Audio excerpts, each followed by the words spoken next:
Bonjour à toutes et à tous et bienvenue sur les numériques. Bonjour Eric Vézoli, comment ça va? Super bien, merci de l'invitation, c'est magnifique ici. Écoute, Eric, je vais être honnête avec toi et les gens dans le chat le savent. Les gens dans le chat, tiens, avant que je vous salue chacun, on va faire un petit jeu, tiens. Pourquoi est-ce que je suis content d'être avec Eric aujourd'hui d'après vous? Pourquoi est-ce que je suis content d'être avec Eric d'après vous? Qu'est-ce que vous allez répondre à ça, tiens? Les gens dans le chat, ils me connaissent assez bien. Donc, ils connaissent... Alors, est-ce que c'est un grand fan de Razer? Alors non, c'est au-delà. C'est au-delà de ça. Alors, retour haptique, oui, bien sûr. Ah ben, y a mon frère dans le chat. Voilà, oui, moi, je suis un grand fan de Razer. Alors moi, les gens le savent, hein, j'aime beaucoup Razer bien avant de travailler chez Numérique, bien avant de commencer à travailler tout court. C'est une boîte qui m'accompagne depuis longtemps, en fait, comme les gens le savent. Hein. Et alors... Quand j'ai su il y a un moment déjà que Jordan, donc RP de Razer m'a dit, RP, donc PR, m'a dit, écoute Tanguy, on a une boîte qui s'appelle Interaptix, qui est là d'ailleurs, le J, il est là, il est présent. Et est-ce que déjà il m'a proposé de venir vous voir à Lille, j'ai pas pu venir. J'en suis désolé et j'en étais très triste. Et il m'a dit, bah, écoute, de toute façon, Eric, c'est un gars cool, tu verras. Et c'est vrai qu'on est ensemble depuis quasiment 2 heures ce matin, en fait, Eric. Et je confirme que tu es un gars cool. On va pouvoir parler de toi, de ton parcours, de Interaptix, qui est une boîte qui est spécialisée dans les retours haptiques, comme son nom, comme le dit son nom. Et vous avez été racheté par Razer en 2022, si mes souvenirs sont bons. Mm-hmm. On va revenir dessus. On va revenir dessus en détail, mais d'abord, je vais quand même commencer par saluer les gens du chat pour savoir comment ça s'est passé leur week-end. Salut Gibus, salut J, salut Sicarius, salut Olinogine, salut mon frère Passa, salut Losario Fus, Jairo, bonjour. Trade Métis, comment ça va? Je sais pas si j'ai vu Skunk ou pas, mais je pense qu'il a dû faire un coucou assez toi. Non, si, Skunk, dès le début, voilà, le premier. Salut Sir Newt. Comment allez-vous? Comment s'est passé votre week-end? Eric, comment s'est passé ton week-end? J'étais au Japon jusqu'à samedi, donc j'ai pris un avion dimanche matin à 9h et je suis atterri hier à 16h30. Donc j'étais passé sur l'avion. Ok, donc en fait là tu débarques tout fraîchement d'Asie là à l'instant. Littéralement, regardez là, les yeux. C'est très mal.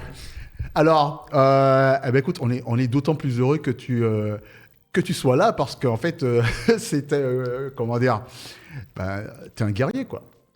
T'as voyagé beaucoup et t'es quand même là. Raclette et JV, un bon week-end.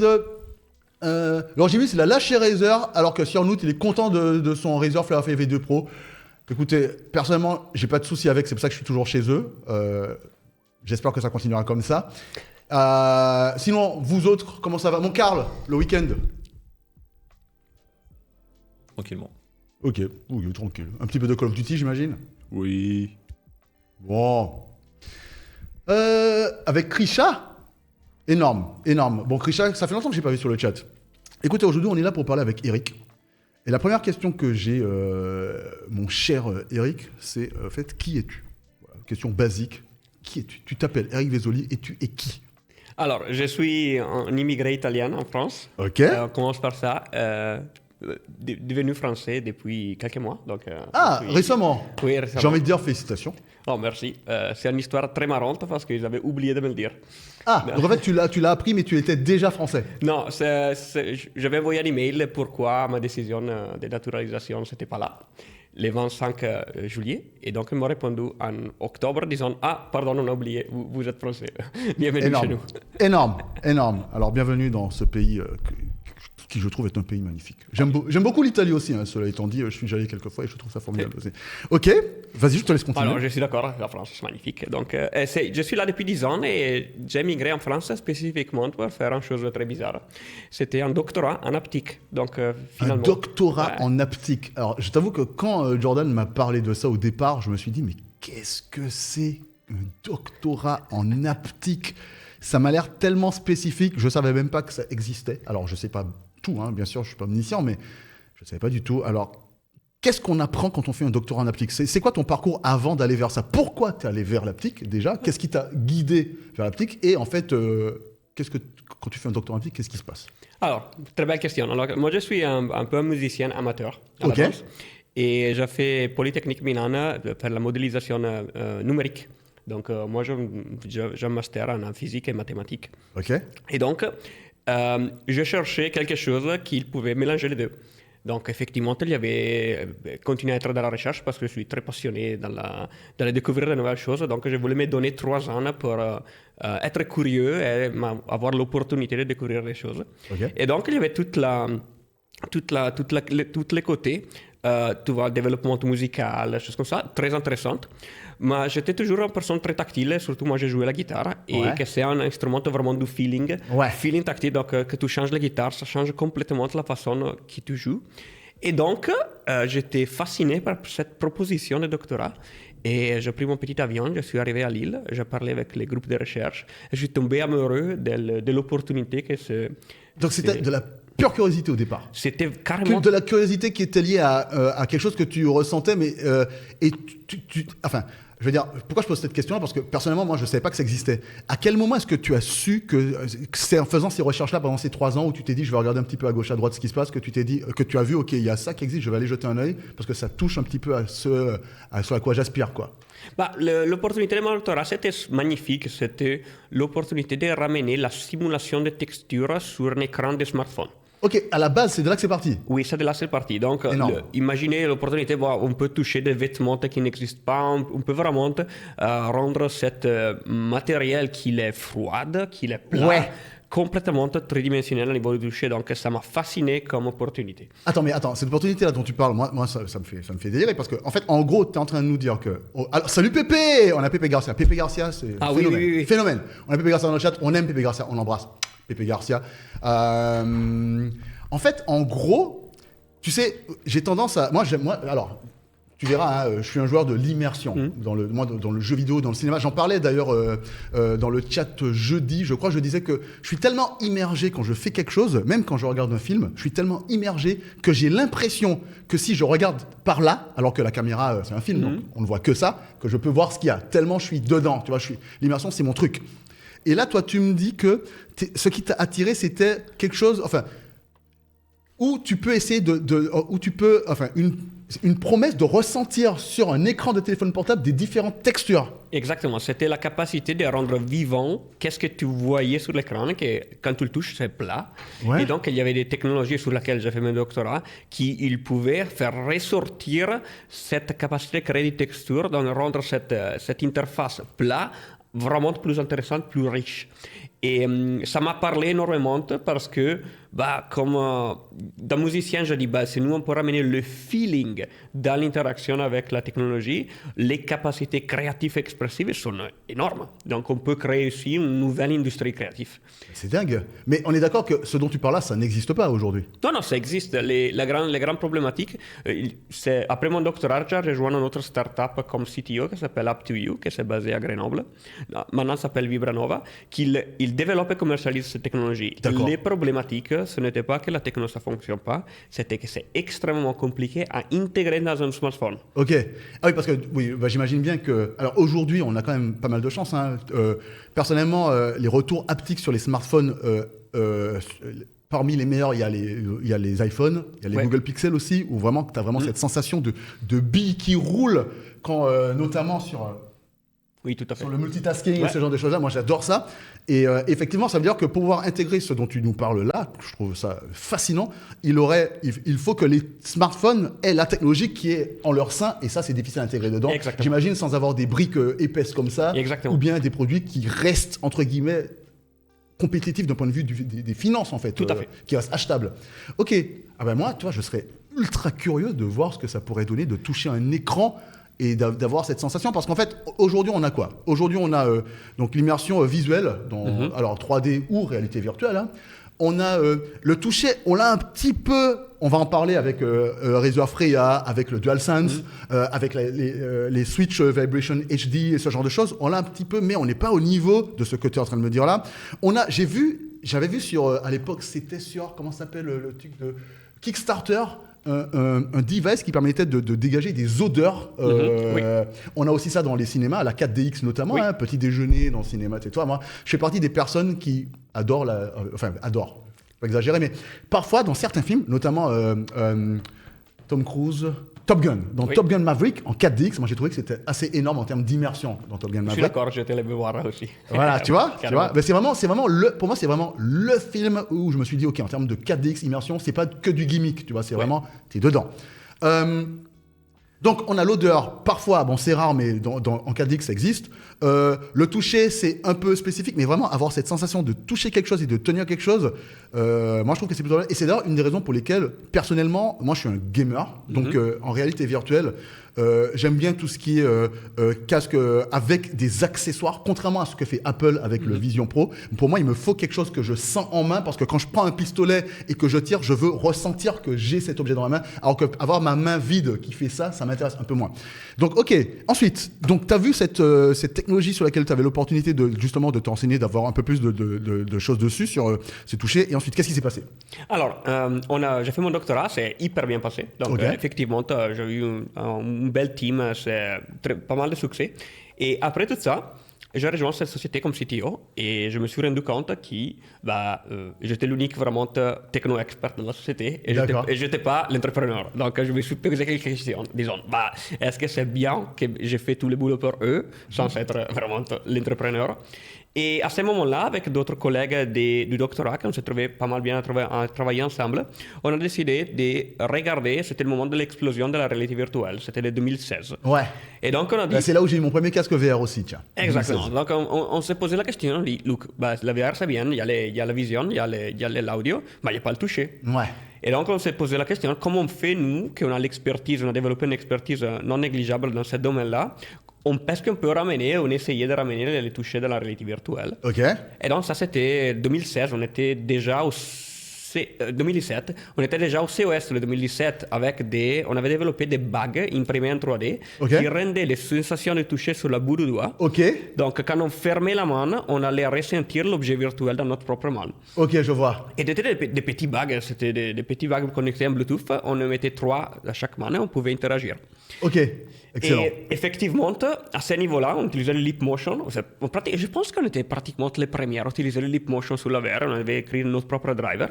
Et on avait monté des petits démos, donc en sorte, quand il y avait du feu dans la réalité virtuelle, on s'est rapproché, ça vibrait plus fort pour devenir les sensations partagées. Ouais. Et on pouvait manipuler les différentes choses.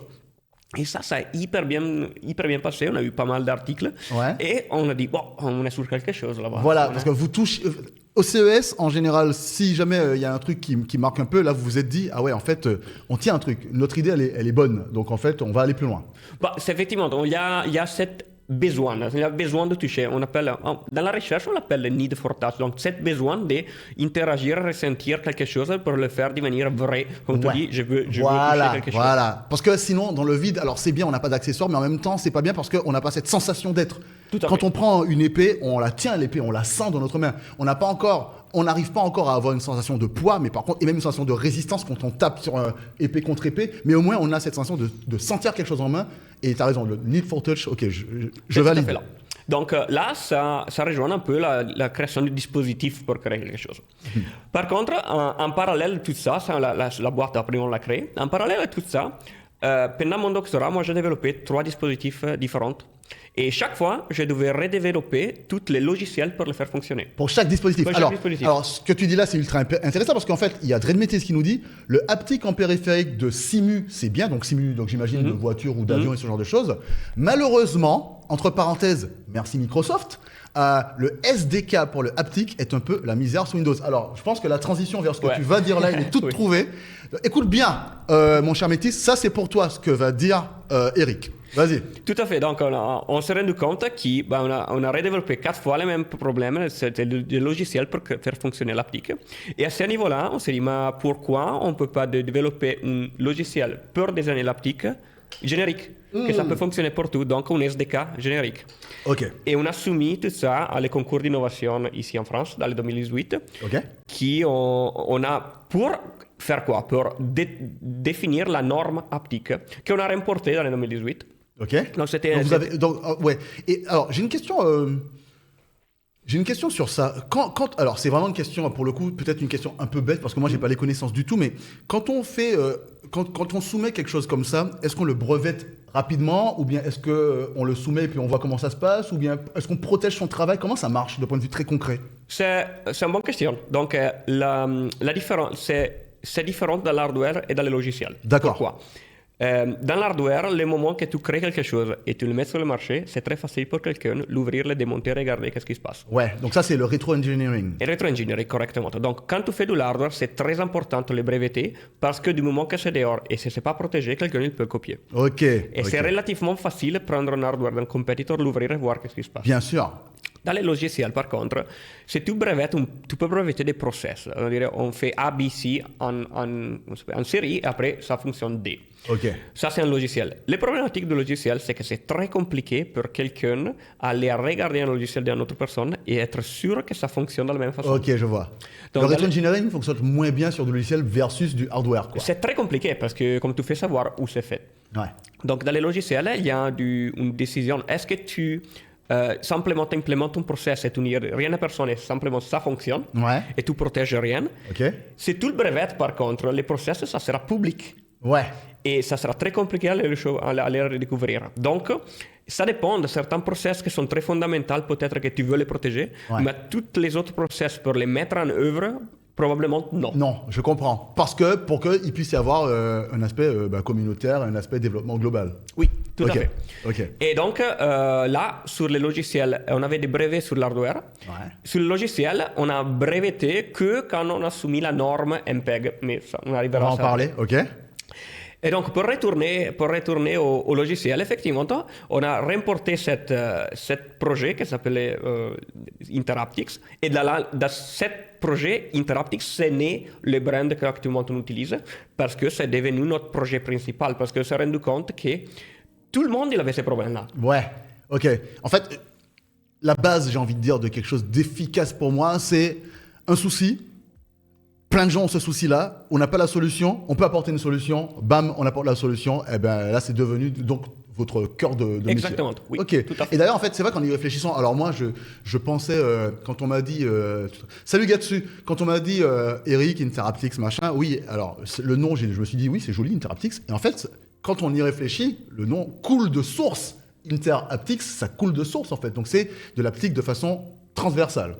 Ok, super intéressant. Alors, Drelmetis qui dit, du coup, faites le boulot de Windows, non. Tu verras, mon cher Drelmetis, ça va beaucoup plus loin que ça. Dans l'idée, on est pas loin de ce que, tu penses, mais ça va beaucoup plus loin que ça.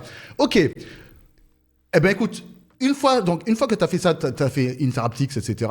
Donc, on est en 2017, tu m'as dit CES, où vous commencez à toucher, à pointer du doigt un problème très spécifique. Vous dites, OK, on a plusieurs produits différents. À chaque fois, il faut redévelopper des choses pour chaque produit pour faire à peu près, pour arriver à un résultat relativement similaire. En tout cas, des choses qui ont les mêmes fonctionnalités. Au final, Interaptix, vous créez quelque chose qui permet d'avoir le tout en une seule chose. Et ensuite, qu'est-ce qui se passe dans ta vie? Ah, qu'est-ce qui se passe dans ma... Bah, moi, ça m'intéresse. J'ai pas fait de vacances pour 5 ou 6 ans, Ah ouais. comme PDG de la boîte. Qu'est-ce qui se passe dans la vie? Bah, c'est peut-être beaucoup de boulot, comme toutes les startups, beaucoup d'avions. Mais qu'est-ce qui se passe dans la vie? C'est que dans la société, on a réussi à faire effectivement? Tu te rappelles qu'on disait qu'on faisait cette bague pour designer. Ouais. Donc, cette bague, on a développé ce logiciel, le prototype de logiciel Interaptix, que ça nous faisait, on l'utilisait aussi pour notre propre produit. Ok. Donc, on a utilisé ce logiciel avec ces bagues pour toucher, pour faire des formations virtuelles. D'accord. Donc, ça, c'est 2018. Ok. 18. Et on a signé avec un gros du 440 pour leur fournir des dizaines d'heures de formation pratique avec les mains pour pouvoir monter des pièces sur des autres, pour leur faire la formation virtuelle à leur propre opérateur. Ok.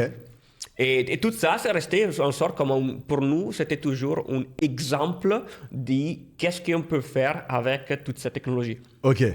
Je ne sais pas si quelqu'un utilise la VR, donc toutes les SDK d'interaction avec les mains de Meta, nous on avait développé quelque chose de très similaire dans le 2018, je pense 5 ou 6 ans avant eux. Ouais. Effectivement, parce que ça nous servait pour pouvoir faire fonctionner ce système. Ok, je vois. Waouh. Ok. Donc là, on est en 2018, et donc là, vous vous focalisez sur de la formation. Oui. Ok. Et ça s'est bien passé pendant 2 ans, entre guillemets. Notre chiffre d'affaires a commencé à s'envoler, on a signé cette belle contrat de distribution. Et après, Pendant ça 2 ans, en 2018, 2019, 2020, il s'est Ouais. passé quelque chose de très fort aux environs à partir de février 2020, mars Tout à 2020. Tout à fait. C'est passé le Covid. Voilà. Donc, vous pouvez bien imaginer qu'avec le travail remote et les normes de santé, on ne pouvait pas prendre un masque de réalité virtuelle, se la passer, se le mettre sur le visage d'autres. Et qu'est-ce qui s'est passé? Que mon chiffre d'affaires ça a plongé de 90%. Bah, ouais. Ah ouais, bah tu m'étonnes. Et donc, vive la BPI qui m'a donné un coup de main à ce niveau-là. Et à ce niveau-là, nous, on avait développé cette logiciel Interaptics qui était financé par les concours d'innovation. D'accord. Et qu'est-ce qu'on a décidé? On a décidé de se refocaliser complètement sur la techno Ouais. pour élargir cette offre que nous on utilisait, nous, à l'intérieur de ce niveau-là, pour toutes les périphériques existants sur le marché qui le développeur il était intéressé à développer pour. Ok. Ok. Ouais. Donc, un problème que vous avez dit, on a besoin d'une solution. Vous créez la solution pour vous d'abord. Après, vous vous dites, bah, il y a plein de gens ont besoin de ce problème-là. On va essayer de le faire, mais de façon encore plus globale. Exactement ça. Ok. Ensuite. Ensuite, qu'est-ce qui se passe? Alors, on s'est refocalisé sur ça. On a commencé à ce niveau-là à commercialiser Interaptics, c'est notre SDK. On travaillait déjà avec Xinput, on travaillait avec nos dispositifs, on travaillait avec les mobiles.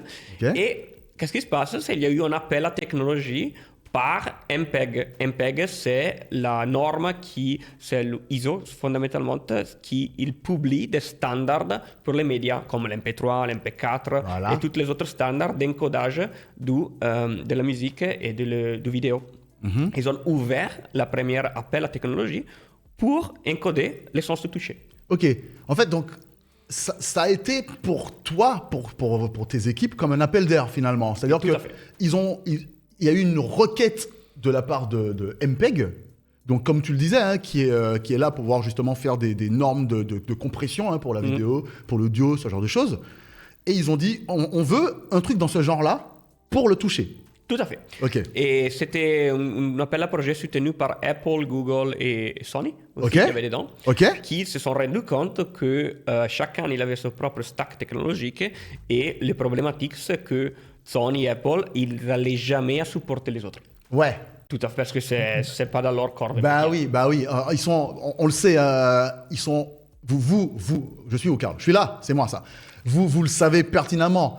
PlayStation, Sony, même tout court, hein, très conservateur. Apple, n'en parlons même pas.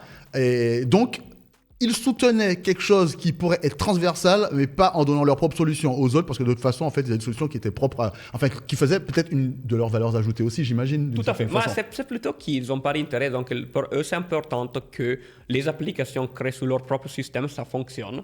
Ils n'ont pas au cœur, ils font pas le boulot de Unity ou d'Unreal. Ils ne génèrent pas des outils transversaux Ouais. qui consentent à une industrie entière que c'est le gaming de fonctionner. Bien sûr, en plus, parce que c'est quand même de la recherche supplémentaire, c'est quand même du travail spécifique et c'est pas leur cœur de métier.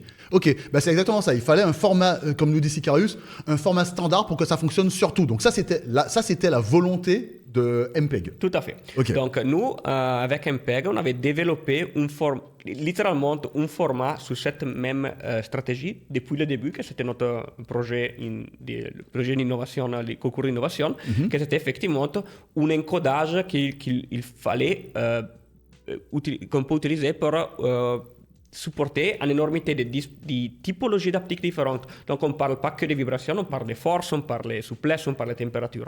Donc, Ok. c'était un format qui était multimodal entre Ok. guillemets de l'aptique. Ok. Et donc, on a soumis notre propre format avec cet appel à technologie. Qu'est-ce que c'est? C'est un appel à technologie compétitif qui disait vous donnez un signal, essayez de le comprimer au max et l'exprimer dans une façon qu'on peut le transmettre. Ok. Et donc, on a fait tout cet appel à technologie. Ça nous a pris pas mal de temps, 6 mois, je crois, Ok. où nos équipes se sont focalisées et on a remporté les meilleures performances de compression. Ok. Donc en fait, il y a eu d'autres boîtes qui étaient en compétition avec vous. Ouais. Et ceux qui ont eu une compression plus efficace, c'est-à-dire, j'imagine que c'est la corrélation entre la taille et le rendu final Oui. de la compression, ah ben c'était vous. Exactement. Donc, Ok. il y avait des sociétés qui avaient un peu de données par rapport à comment on fait exprimer l'aptique sur le corps humain. Donc, et après, la norme MPEG, il a sélectionné les technologies de 3 sociétés, des 3 boîtes. Une boîte encore française, que c'est Interdigital, c'était l'ancien Technicolor, Ok. qui avait plutôt toute la partie, comment on fait exprimer ça à travers le corps humain, une partie un peu plus externe. Nous, que c'était un peu le corps, comment on exprime les signaux après une université allemande. Et ces 3 technologies ont été mergées pour créer la norme MPEG qui sera publiée l'année prochaine. D'accord. Donc, ouais. D'accord, ok. Excellent. Et une fois que vous avez réussi cet appel, entre guillemets, de MPEG, qu'est-ce qui se passe par la suite? Qu'est-ce qui se passe dans la suite? Le moment qu'on a reçu les résultats, Ouais. j'ai reçu 3 offres de rachat de la boîte dans le 2021. Ah ouais. Littéralement dans les 2 3 mois. offres de rachat. Ouais, 3 offres de rachat. Énorme. Et c'était le 2021. Et effectivement, j'ai eu le luxe de pouvoir choisir Ouais. avec qui... Tu voulais les travailler marier. pour la Ouais. suite? Entre guillemets, oui. Ok. En fait, donc, ça me fait délirer parce que je voyais ça que dans des séries américaines, mais genre Concours MPEG, votre nom apparaît dans la foulée, bam, bam, bam, 3 offres par des grosses boîtes. Oui, c'était Énorme. sur 2 mois, pratiquement, on a eu Énorme. 3 offres, ouais. Énorme, énorme, énorme, énorme. Ok, ok. Et donc, 3 offres. Tu vas pas nous dire qui c'est, j'imagine. Ah, je peux vous dire qui est Razer parce Bah que oui, qui a réussi. Bah oui, 3 offres avec 3 boîtes. Et en fait, donc, t'as accepté Razer. j'ai décidé de rejoindre Razer avec Alors, mes équipes. Ouais. Pourquoi Razer? Parce que ça m'intéresse. Parce qu'en fait, Razer, moi, c'est une boîte que j'adore, mais moi, j'adore Razer, mais pas de. J'ai pas de comment. Je ne sais pas je ne connais pas comment ça marche en interne chez Razer. Moi, j'aime bien leurs produits, j'aime bien leur logo et leur couleur, et j'aime bien l'idée du chroma. Moi, j'ai bien aimé aussi les vibrations à l'époque avec le Nari et le Kraken V3 et maintenant le Kraken V4. Mais je sais pas du tout. Qu'est-ce qui fait que tu es allé vers Razer et pas vers d'autres boîtes qui sont aussi de grosses boîtes, hein, j'imagine? Oui, je ne peux pas vous dire, Tu vas pas nous dire qui, mais vous non, pouvez bien t'inquiète pas. imaginer qui peut être les autres. Voilà. Alors, qu'est-ce que ça m'a fait intéresser Razer, qui, dans l'univers des choses, c'est une grande boîte, mais ce n'est pas un mastodonte à la Meta. Ouais. Ou à la Apple. Ouais.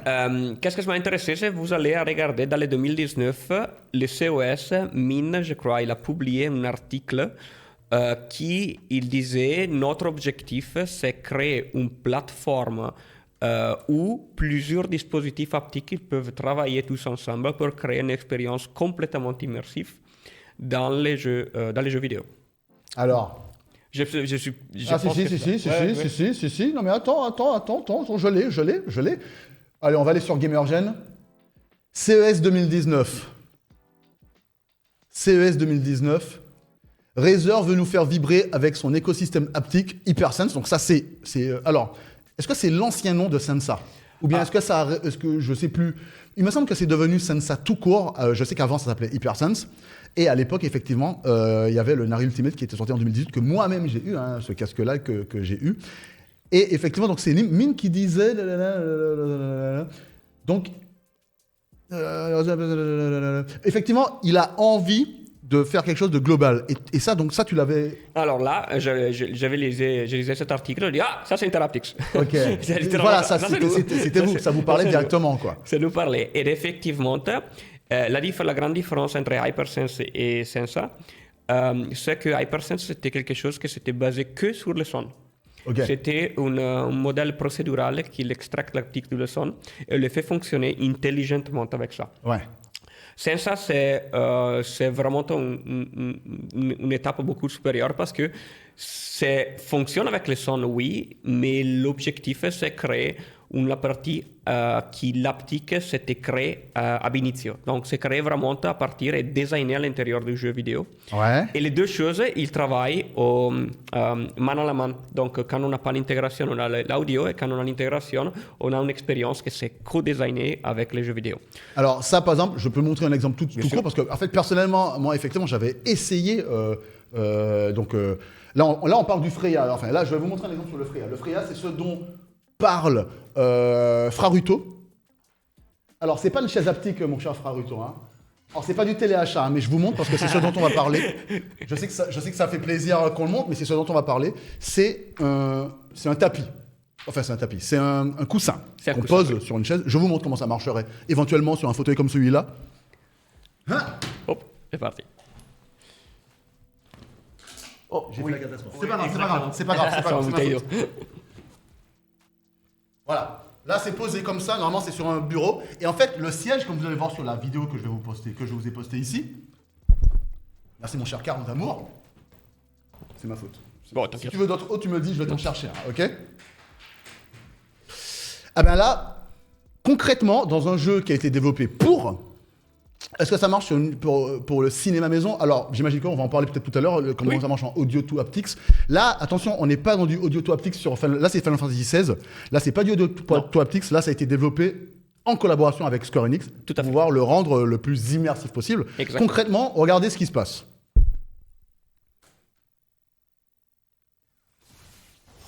La vibration, donc elle part du bas, au niveau des fesses, et ça monte au niveau du dos, selon le sens de l'attaque. Donc ça, c'est pour de l'immersion. Reviens sur nous, Carl, je vais changer de vidéo pour montrer un deuxième exemple. Sur Hogwarts, tiens. Ça, c'est par... By the way, ça, c'est l'effet que je préfère en général, que j'ai Ah ouais designé moi-même. C'est ça. Celui-là Oui. Donc ça va au centre et ça s'étend sur les bords. Ok, voilà. Donc c'est bon, Carl. Donc tu nous disais, Eric, ça c'était vous. Razer, ils veulent... donc la différence entre le audio, donc avec le Hypersense, et le Sensa, qui va un peu plus loin que juste de haptics to audio. Il y a aussi de haptics to audio dans Freya, parce que j'imagine que c'est en attendant qu'il y ait plus de personnes, qu'il y ait plus de compatibilité avec d'autres jeux, ce genre de choses qui arrivent.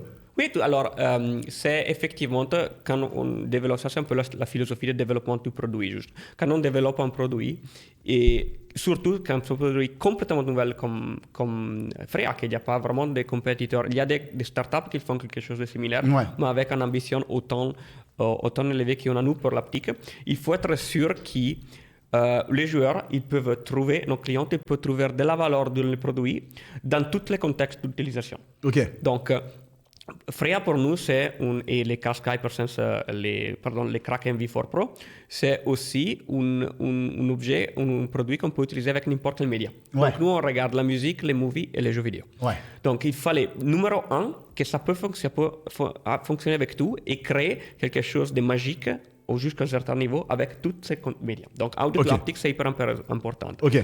Qu'est-ce qu'on a appris de l'Hypersense? C'était qu'on ne peut pas donner un profil unique pour tout le monde. Il faut que l'utilisateur il est capable de manipuler son propre réponse haptique pour l'adapter à les contenus. Donc, dans la Synapse aujourd'hui, vous avez tous les filtres que vous pouvez customiser complètement sur votre propre contenu. Ok. Ça, c'est hyper important parce que ça nous donne l'opportunité de créer une expérience customisée pour chaque contenu. Ouais, par exemple, si jamais, quand moi j'avais essayé à l'époque donc le Freya avec le Kraken V4 Pro, effectivement, pour le bien fondé de la présentation, le niveau était au maximum.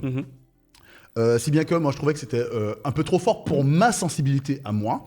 Et effectivement, quand je l'utilise, même en audio to haptics tranquillement, sur le casque, je le mets un peu élevé. Sur le siège, je le mets au minimum, comme ça en fait, parce que aussi je trouvais que quand c'était dans les deux au maximum, eh ben, le siège prenait tout et que le casque, du coup, on l'oubliait un peu parce que le siège était beaucoup plus vibrant, ce qui est normal vu la taille j'imagine, des moteurs de vibration. Et donc là, j'ai trouvé, donc effectivement, j'ai adapté à mon utilisation, comme tu disais. Tout à fait. Donc, quand on design des produits, c'est important que tout le monde y trouve de la valeur. Imaginez que nous, on lance Freya avec 4 jeux et basta. La réponse est, non.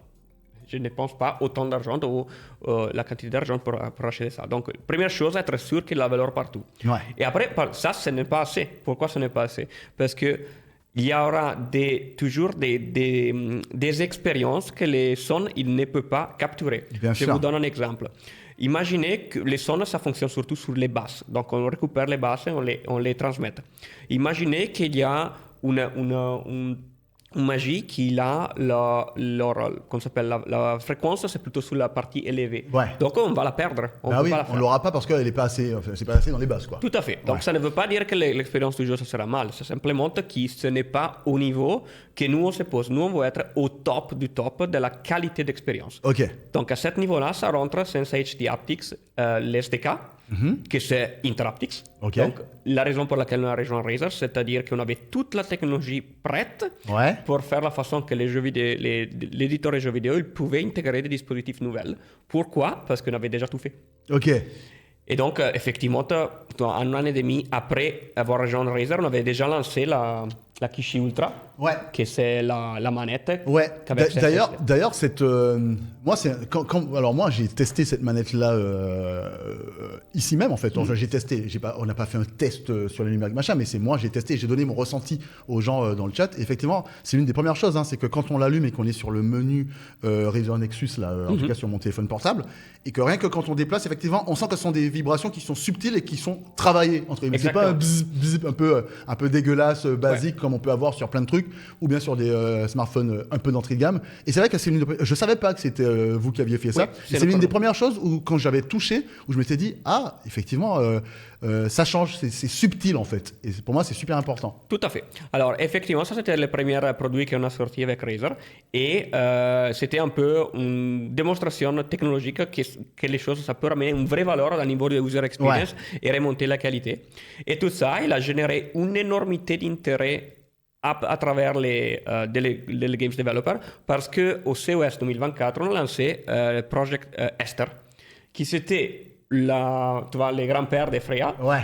avec 16 actuateurs, et on a eu une réponse à part des journalistes et surtout des utilisateurs finaux qui était fantastique. Donc, Ouais, je me rappelle. Je me rappelle effectivement. D'ailleurs, quand tu dis en fait, c'est assez drôle parce que tu dis pour le Kishi quand vous êtes arrivé, tu dis on était déjà prêt, donc on a pu implémenter assez rapidement machin. Ah ben moi, c'est l'une des rares fois où j'ai vu au CES un produit qui est montré, un produit de type prototype qui sort aussi rapidement après avec le Freya quoi. Moi, je fais pas tous les CES. Un Pépé Garcia pourrait plus nous dire comment ça marche, mais c'est souvent en fait tu vois des produits au CES et la version finale du produit ou la version commercialisable, elle arrive longtemps après. Là, c'est arrivé quand même quelques mois après. Je me rappelle, Jordan me dit ah tiens, tu vas essayer un truc. Je fais mais attends, mais c'était pas au CS il y a genre 6 mois ce truc. Et il me fait bah ouais. Donc c'est assez rapide. Donc vas-y, excuse-moi, je te laisse. non, continuer. ça c'est intéressant parce que on a eu autant de réponses. Et ça, je ne peux pas vous dire quels jeux vont arriver dans le futur, mais c'est pour vous dire, il y a eu autant de requêtes qu'on a décidé d'aller plus rapidement possible pour le ramener sur le marché. Ok. Parce qu'il y avait vraiment une pression, disons, ça nous intéresse, on le veut dans les jeux. Effectivement, une fois qu'on l'a montré à Square Enix pour Final Fantasy, on dit absolument on le veut. Ok. Et donc, ils ont fait l'impossible pour pouvoir l'intégrer à l'intérieur du lancement de PC. Donc, effectivement, là, sous cette année-là, on a lancé 3 produits, le Kishi Ultra, le Kraken V4 Pro et le Freya. Avec quoi? Avec l'intégration des jeux. Ouais. Parce que ça, c'est la partie où on voit le step-up de l'expérience quand il est intégré dans le storytelling. Et nous, avec cette intégration, nous, on est au service de l'objectif des games developers. Ok. Parce que ça, c'est important aussi. C'est une partie, en fait, sur laquelle je voudrais qu'on prenne un peu de temps. C'est la façon dont Interaptix donc, travaille pour Razer. Razer, c'est une boîte spécifique, hein, avec des intérêts propres. Et en même temps, Interaptix, à la base, c'est quand même une boîte qui fait des choses pour le plus grand nombre, entre guillemets. Et en fait, moi, je t'avoue que quand au début, j'ai appris Interaptix, Razer, je connaissais pas Interaptix avant. Hein. J'ai déjà touché à des partenariats que vous avez fait parce que vous avez travaillé avec... tu me disais que... Alors, c'est quoi la phrase déjà exacte pour les jeux sur PlayStation? C'est quoi la phrase? Parce que j'ai pas envie de dire les choses dans le mauvais sens. On est l'SDK plus utilisé par les studios qu'ils veulent développer pour PlayStation. Voilà. Donc, tu vois, ça veut dire que, en fait, quand tu me dis ça, et que moi, je pense Razer, qui est une boîte qui fait des produits pour eux, comme n'importe quelle boîte, en fait, je me dis, en fait, c'est curieux parce que d'un côté, tu as Razer, de l'autre, tu as Interaptix qui a été racheté par Razer, et en même temps, Interaptix, à la base, ils veulent faire de sorte que les gens puissent avoir de l'aptique partout de façon transversale le plus rapidement possible en SDK ouvert à tous. Tout à fait, oui. Et dans ma tête, il y avait un do not match, entre guillemets, dans la mesure où je me dis, mais où est-ce que Razer il trouve quelque chose et comment ça fonctionne? Comment est-ce que vous pouvez à la fois faire quelque chose qui va fonctionner partout Et comment, pardon, merci Jordan, et comment en même temps est-ce que, pour moi, quand on me dit on se fait racheter par une boîte, on devient, entre guillemets, quelque chose qui devient exclusif à la boîte en question. Dans ma tête, c'est comme ça que ça fonctionne.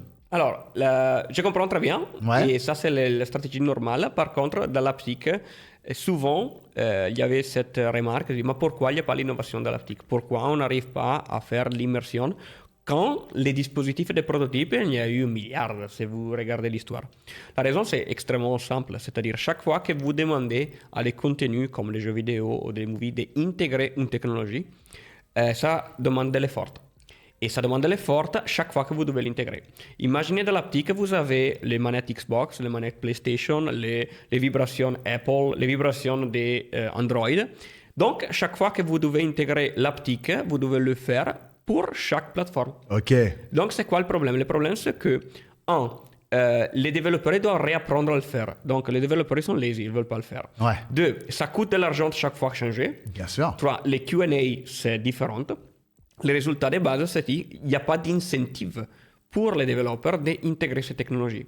Par exemple, PlayStation 5, ils ont commencé eux-mêmes, avec leur propre studio, à intégrer la manette DualSense au début avec très peu de titres. Ouais. Pourquoi? Parce qu'il fallait développer des exemples, comme le faire, et donc petit à petit, les autres, ils ont appris à le faire. Ok.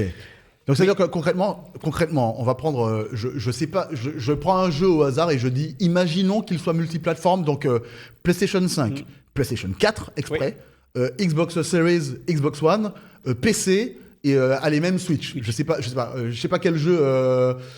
Fortnite, fait. Voilà, Fortnite et puis mobile, effectivement. Ça veut dire qu'il faut créer de l'haptics sur PlayStation 5 en rajoutant parfois les trigger effects, par exemple, sur les manettes, donc les effets les retours de force sur les gâchettes. Pour Xbox, avec les limitations qui sont liées à la manette Xbox et les moteurs, etc. Moi, je me rappelle à l'époque de Forza Horizon 4, quand on roulait dans la boue, avec la vibration, la manette qui vibre au niveau de la boue, bien le sol, etc. Donc ça, pour moi, à l'époque, c'était assez fou. Sur la Switch, sur le téléphone, donc en fait, ils devaient à chaque fois refaire pour chaque application, enfin pour chaque environnement, du travail supplémentaire pour pouvoir le rendre là-dedans. Et c'est la raison pour laquelle Fortnite, pratiquement, il n'a pas d'optique. Ouais, ok. Ok, je vois. C'est ça, Bah oui. Bah oui. Et donc, vas-y, pardon. Et donc, cette problématique-là, ça rapporte un résultat simple. L'optique, c'est pas implémenté. Ouais, je vois. Et donc, pour Razer, c'est quoi le souci? Nous, on a cette vision de développer des périphériques qui augmentent l'immersion à un niveau superbe dans les jeux vidéo, dans les domaines. Bah, on se serait rencontré avec les mêmes problématiques. Les mêmes problématiques, c'est quoi? Bah, c'est quoi l'incentive des développeurs de jeux vidéo pour intégrer cette technologie-là? Ouais. Et l'incentive, c'est très simple. À ce niveau-là, pour nous, c'est très simple. Développer Interaptics et justifier son existence. Parce que si tu utilises une SDK unique pour toutes les plateformes, alors intégrer les systèmes de Razer, c'est très facile. Ouais. Et la raison pour laquelle on a rejoint et on est en train d'aller assez rapidement, c'est que l'adoption de l'SDK Interaptics, ça a explosé. Ouais. Parce qu'on a reçu ce problème-là. Donc, l'adoption des jeux qui sont développés pour Sensa HD Haptics, ça explosera. Ok. Et pourquoi ça explose? Entre autres, parce que moi, c'est une question que je t'ai posée tout à l'heure, parce que pour moi, je me suis dit, fatalement, si jamais Square Enix veut mettre... quand Square Enix a voulu mettre dans FF16 de l'Haptics avec Sensa et Konami, pas Konami, je sais plus si c'est la Blue... C'est Konami, c'est Silent Hill 2. Ouais, avec Silent Hill 2 ou Warner avec Hogwarts Legacy, je me suis dit, en fait, effectivement, pour développer de l'Haptics sur chaque plateforme... Salut Kelson. Pour développer de l'haptique sur chaque plateforme, donc ça coûte de l'argent à chaque fois pour pouvoir essayer de le rendre un peu efficace partout. Et donc, moi, ce que je me suis dit, c'est que vous proposez quelque chose qui est transversal pour toutes les plateformes et que pour développer pour une seule plateforme, vous leur demandiez de l'argent. Et là, tu m'as dit, non, en fait, ça marche pas comme ça. Non, c'est pas tout à fait gratuit. Et ça, c'est intéressant aussi, tu vois. Ça, moi, j'étais loin de m'imaginer que c'était gratuit, l'intégration. Alors là, nous, on a deux façons d'opérer. Donc, comme je t'expliquais à l'avance. Donc, il y a la façon collaboration, partenariat avec Razer. OK. Et la façon je fais toute seule. OK. Ils sont de façon séparée. On parle de la façon partenariat avec Razer. Partenariat avec Razer, c'est le travail qu'on a fait aujourd'hui et lancé sur le marché. C'est que Les game studios travaillent avec mes équipes de design qui sont à Interaptics et sont à Lille, pour créer ensemble une expérience immersive. Pourquoi avec notre équipe? Parce que les compétences haptiques ne sont pas dans les éditeurs de jeux vidéo. Okay. Donc, nous, on leur propose quelque chose. L'expérience est toujours dans les mains des créateurs de vidéos. C'est eux qui décident de ce qu'ils veulent. C'est eux qui décident. Et c'est ce que tu me disais tout à l'heure, et ça, je me permets de te voler la vedette pour le dire à ta place, parce que tout à l'heure, Eric m'expliquait par exemple que il y a eu des retours sur Final Fantasy XVI, par exemple, où les gens, ce que je vous ai montré tout à l'heure sur Final Fantasy XVI avec une attaque ascendante, là, attendez, je vous la remonte pour ceux qui n'étaient pas là, hein. FF Haptics, voilà. Là, vous voyez, il y a l'attaque ascendante. Et dans l'attaque, il y a la sensation haptique sur le dos, donc sur le fauteuil qui, au niveau des fesses jusqu'en haut du dos, donc qui monte dans le sens de l'attaque. Par contre, tu peux revenir sur moi, mon cher Karl. En revanche, il y a des gens qui demandaient, mais pourquoi est-ce que quand je reçois des coups, par exemple, il n'y a pas de sensation de retour haptique? Si je prends un coup comme ça fait pas un bam, un coup comme ça fait pas un bam, etc. Et tu m'as répondu tout à l'heure, et j'ai trouvé ça ultra intéressant. En fait, c'est simple, c'est que la personne qui a la main, c'est le créateur. C'est Square Enix. Je ne sais pas c'est quelle équipe exactement qui fait FF16, mais en tout cas, ce sont les gens qui font le jeu, qui disent, nous, on veut que l'haptique fonctionne quand on tape l'adversaire, mais on ne veut pas que la personne ressente que tu te fais taper. Là, j'ai vu quelqu'un dans le chat qui disait quand je joue à Mortal Kombat, je peux sentir les coups que je reçois. Ah ben, ça veut dire que là, le développeur, il a voulu que ça soit quand tu reçois le coup, oui, que toi, tu ressentes l'haptique, parce que ça. c'est la philosophie, entre guillemets, c'est leur façon de penser leur jeu vidéo. Et ça, j'ai trouvé ça ultra intéressant. C'est-à-dire que vous, en fait, vous donnez à disposition des outils concrets. Eux, ils piochent, entre guillemets, ce qu'ils veulent parmi une pléthore de choix. Ils peuvent même tout mettre. Hein. S'ils voulaient mettre quand tu tapes et quand tu reçois, ils pouvaient aussi le faire, j'imagine. Tout à fait. Et là, vous, dans le cadre du partenariat dont tu parlais, donc le partenariat avec Razer, tu nous diras ce que ça implique après, de point de vue très concret, eh bien, vous le faites pour eux. Oui. Quand vous le faites, eux, ils ne payent pas, c'est gratuit. Tout à fait. Et par contre, vous le faites à un niveau, et comme vous maîtrisez votre truc, vous le faites à un niveau top notch, et puis surtout, ça leur fait moins de travail de leur côté. Tout à fait. Ok. Alors, Kelson, toi qui viens d'arriver, en fait, il y a deux aspects. Il y a l'aspect audio to haptics, donc ça, c'était déjà le cas avant chez Razer avec le Nari Ultimate et le Kraken V3 Pro notamment. Et depuis que Interaptics travaille sur depuis que c'est Interaptics qui a repris le flambeau et que ça devient Sansa HD, eh ben là, au-delà de l'audio to haptics, il y a aussi la sensation de toucher concrète. Et c'est pour ça que là, en fait, sur ce que je t'ai montré à l'instant sur Final Fantasy, c'est pas du tout lié à l'audio. Concrètement, regarde, sur Hogwarts, on l'a vu tout à l'heure, hein, mais sur Hogwarts, mon Carlito, regarde bien. Là, le son, je pense que, vu qu'il est suffisamment loin, je ne pense pas qu'il y ait une différenciation dans l'explosion au niveau du son. Par contre, là, c'est vraiment une question, pas d'audio. C'est pas une veste haptique, hein. On parle pas de manette, on parle du fauteuil, mon cher. On parle du fauteuil, on parle du coussin pour fauteuil. De façon très concrète, là. C'est sur cet exemple-là. Donc, on disait,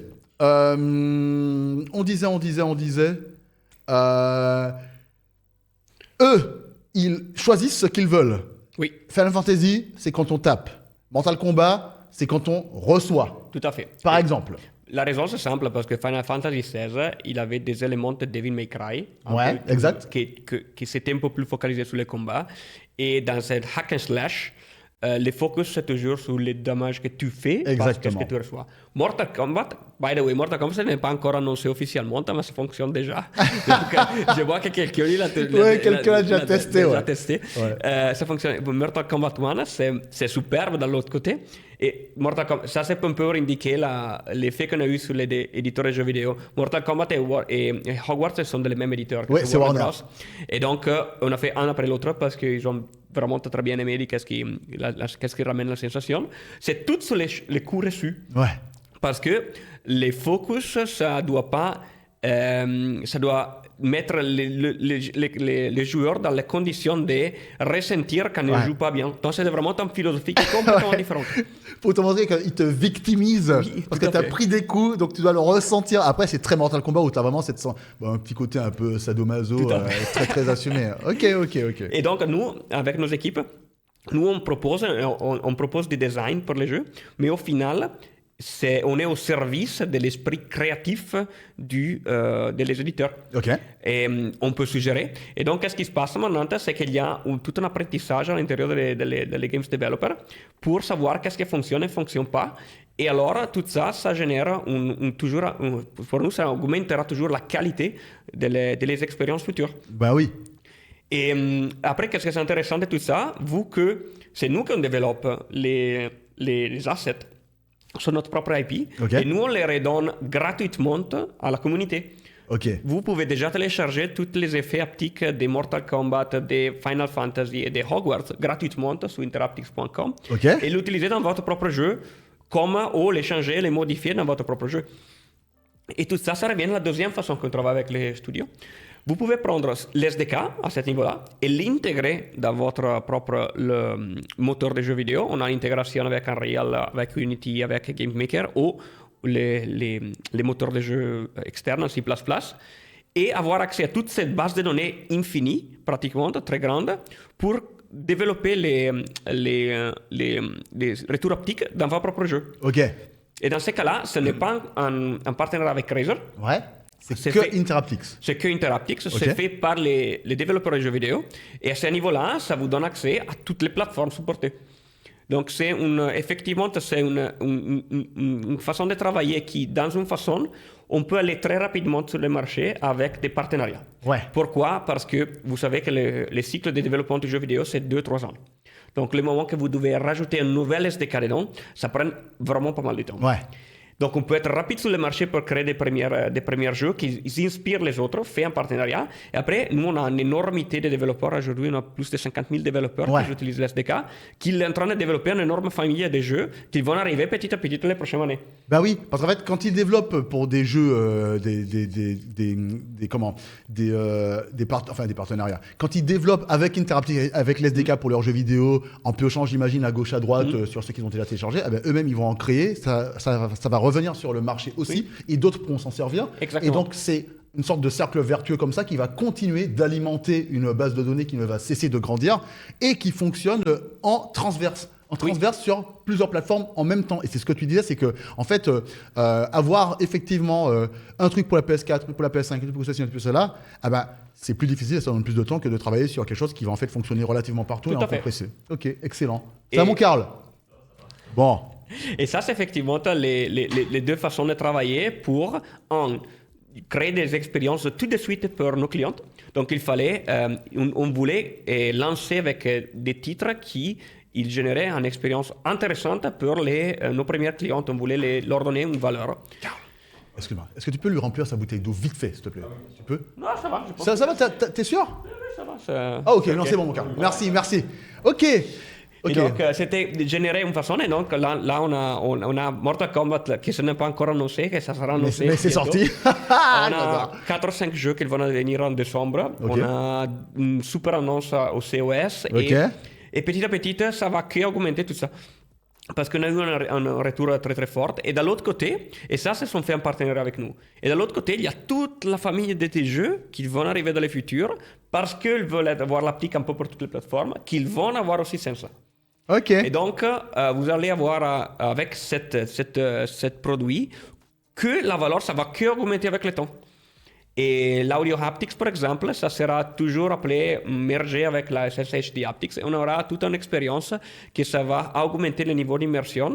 Dans le futur, ça va que prendre la valeur et avec le même objet aujourd'hui. Ok. Donc en fait, c'est ça, c'est que. Alors oui, effectivement, c'est ce que je disais quand j'avais essayé, on l'avait testé le Freya. Je disais donc le Freya sur le siège. Je vais poser les questions dans un petit moment, vous en faites pas. Hein. Et quand j'avais testé, effectivement, moi, le retour que j'en avais, c'est que, en fait, ça marche bien sur les jeux sur lesquels ça marche. Le Audio to Haptics, à l'époque où moi je l'avais testé avec le J là. Avec Jordan. À l'époque où j'avais testé avec Jordan, eh bien, effectivement, je trouvais que c'était un peu fort, machin. Quand je l'ai reçu à la maison, parce que moi, je l'utilise chez moi, hein, mais ça, vous le savez déjà. Quand je l'ai reçu à la maison, eh bien, j'ai pu le fine-tuner à ma façon. Moi, par exemple, je joue à Call of Duty. Et sur Call of Duty, en mettant le niveau de Haptics en minimum sur la veste et en maximum sur le casque, même en audio to haptics, ça marche super bien, tu vois, par exemple. Et bien là, je me suis dit, tiens, effectivement, ça marche sur plein de jeux. Et si en plus, ce que tu nous dis là, c'est-à-dire qu'à mesure que les gens travaillent dessus, eh ben, ils rajoutent des trucs qui font qu'il y aura du support de plus en plus pertinent et officiel, eh ben, ça va marcher de mieux en mieux. Eh ben, franchement, tant mieux. Il y a une question intéressante de Sicarius. Est-ce qu'il est envisageable et réaliste de commercialement imaginer une combinaison intégrale, par exemple pour la réalité virtuelle, ressentir les impacts des coûts, différents types, le marché sur différents types de sols, se tenir un objet entre les mains. Est-ce qu'on peut imaginer ça dans un futur, d'avoir une combinaison globale et intégrale avec, au bout des doigts, tes bagues là dont tu parlais, au niveau de la plante des pieds, des sortes de chaussettes où tu sens le type de sol, avec des capteurs sur les cuisses, sur le ventre, etc. Pour tu prends une balle là, tu la ressens ici, etc. Est-ce que ça peut s'imaginer dans un futur ou pas? Alors, Et d'ailleurs, pourquoi avoir fait une veste aujourd'hui et pourquoi ne pas avoir fait un truc comme ça? J'imagine que ça coûterait 20 000 $. Le rêve, c'est l'immersion totale. Juste les produits haptiques parfaits, il est transparent, ça pèse rien et il fait une immersion parfaite. C'est Ready Player One. C'est Ready Player One. Okay. Et donc, c'est l'objectif, ça c'est le rêve. Les problématiques avant d'y arriver là-bas, c'est que chaque blocage que tu mets entre les joueurs et le jeu, ça génère de la friction. Donc, exactement. tu vas perdre certaines personnes. Donc, l'objectif pour nous, pour entrer sur le marché, parce qu'effectivement, ça, c'est le premier produit immersif lancé par une société globale qui ne soit pas des contrôleurs, c'était de réduire au minimal la friction d'adoption. Ok, et en fait, juste pour aller dans ton sens, effectivement, hein, au début, quand tu mettais à des gens un casque de réalité virtuelle sur la tête, ils te disaient « Ah, je préfère avoir des lunettes parce que c'est gros, je le sens. » Alors, dans les faits, Karl peut témoigner, les gens dans le chat qui ont des casques VR, ça s'oublie au bout d'un moment, hein, sauf quand tu commences à avoir chaud. Mais effectivement, c'est ce dont tu parles, c'est une barrière. Et donc, quand vous avez sorti le Freya, vous vous êtes dit « Il est posé. Une fois qu'il est posé, on s'assoit dessus, on l'oublie, mais on ressent les sensations. » Donc, en fait, il n'y a pas cette friction-là dont tu parlais à l'instant. Tout à fait. Donc, l'objectif, c'était de créer un objet qui est très confortable. Donc, on a passé plus de temps je pense que plus que l'applique, on a passé du temps à le faire, ne pas faire ressentir les actuateurs. Ouais. Donc, c'est très confortable. Et l'objectif, c'était comment on fait l'oublier, comment on fait le mettre sur notre propre chaise au canapé et l'oublier. Et donc, l'objectif, c'était comment faire le minimal de friction possible. Ouais. Pour la même raison, il y a l'audio haptics, parce que tu les clips et ça fonctionne. Ouais. Donc, les premiers tours, ok, ça fonctionne, il n'y a rien à faire. C'est ça. Et après, petit à petit, il y a les customisations et toutes ces choses-là. Donc, notre philosophie, ce n'est pas qu'on ne veut pas arriver à la combinaison globale. Mais si nous, on part à partir de la combinaison globale, les problématiques, c'est qu'on perd nos clients et nos Bien joueurs. sûr, bien sûr. Et donc, c'est ça la philosophie. Pour cette raison, on a l'aptique dans les casques, qui est pareil, Sense HD Haptics, donc on peut programmer avec les jeux. C'est intégré dans les casques. Donc, c'est un casque audio. Bah oui, tu l'as déjà ton casque. Exactement. Tu l'as déjà. Et d'ailleurs, petite parenthèse, hein, moi qui... Alors, personnellement, j'utilise pas beaucoup de casques différents. Hein. J'utilise beaucoup de casques de chez Razer. J'ai utilisé le Pro... Logitech, c'était lequel, Karl, tu te rappelles? C'était le Pro, le Logitech Pro. Je sais plus, il y a eu 2 versions là, qui étaient très bien aussi, très confortables. Et quand je suis passé... Donc, le Nari Ultimate était quand même assez gros. Le Kraken V3 Pro était pas lourd, mais il était imposant. Et le V4 Pro, en termes de différence, et d'ailleurs, notre Louis l'avait mis sur les oreilles aussi. Et en fait, à ce niveau-là, effectivement, on a senti qu'il y avait une amélioration en termes de composants parce qu'il est plus léger et il est plus petit sur les oreilles. Et effectivement, on l'oublie plus facilement que la version précédente. Tout à fait. Donc, l'idée, c'est notre philosophie, ou ma philosophie, quand je dessine des dispositifs haptiques, je les propose à Razer, c'est comment on fait à intégrer l'haptique dans des produits qui nos clients sont déjà habitués à racheter. Voilà, il y a le form factor qui existe déjà, on est déjà habitué. C'est un peu comme ce que fait, pour le coup, en tant qu'utilisateur récent grâce à Brandon, c'est un peu ce que fait Meta avec les lunettes Ray-Ban Meta Connect.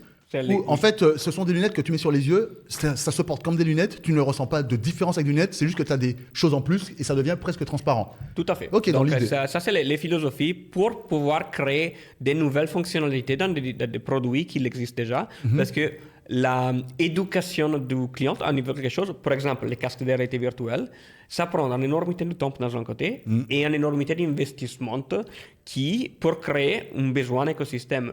Vous savez bien que Meta est en train d'investir dizaines de milliards par an que pour éduquer pour la réalité virtuelle. Ouais. C'est fou ça. Ouais, c'est leur stratégie. Je trouve que c'est une très bonne stratégie. Ouais. C'est une énormité d'argent qu'on met. Ouais. Et donc, cette philosophie-là pour se trouver une partie avec Freya. Ça ne veut pas dire qu'on va arrêter avec Freya. Bien sûr, bien sûr.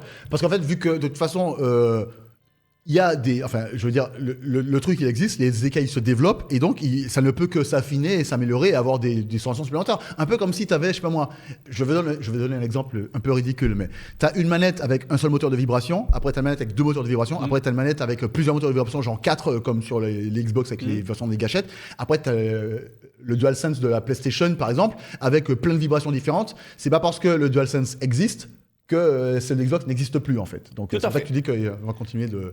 Ok. Donc, qu'est-ce que nous on voit? Ce sera une famille de dispositifs haptiques. Pas forcément de chez Razer, parce que, comme je te disais à l'avance, les technologies qui sont dans Sense HD Haptics, ils sont disponibles pour toutes les autres OEM, Logitech ou les autres, s'ils veulent licencier à travers Interaptics. Donc, effectivement, ce n'est pas fermé à Razer l'accès à cette techno. Ok. Ça sera disponible aussi avec les autres et les contenus, ça sera traité de la même façon. De la même façon. Ouais. Donc, c'est-à-dire qu'en gros, tu veux dire que demain, Logitech, Corsair, Turtle Beach ou peu importe, ils peuvent venir et utiliser la technologie de Interaptics. Oui, s'ils le veulent, oui. Ok. Tout à fait. Énorme.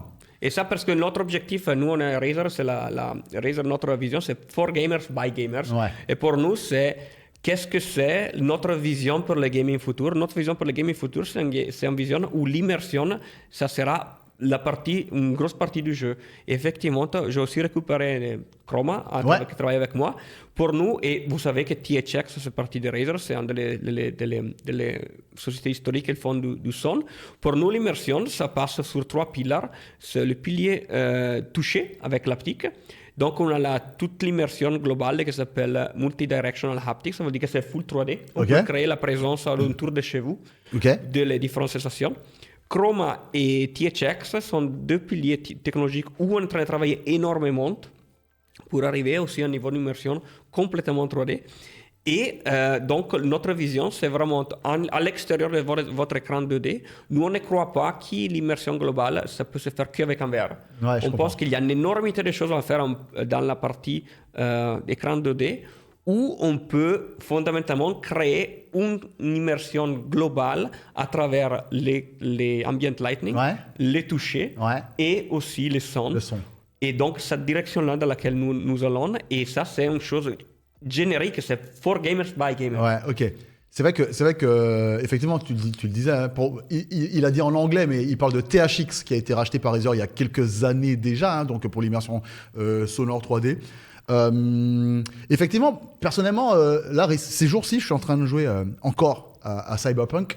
Et dans Cyberpunk, moi, vu que j'ai pas mal de périphériques en chroma, effectivement, dès que tu lances un piratage dans Cyberpunk et que tu vois vraiment toutes les couleurs, machin, quand tu prends des dégâts, etc. Moi, je trouve ça vachement immersif et j'adore ça. Je sais que c'est pas le cas. Il y a des gens qui veulent faire quelque chose de relativement sobre, hein. Mais c'est vrai que moi, je trouve que quand ça marche bien, ça marche vraiment bien. Et il y a un autre point aussi sur lequel tout à l'heure, on en avait parlé très brièvement. Il y a donc le SDK dans lequel les développeurs peuvent piocher chacun machin pour faire quelque chose.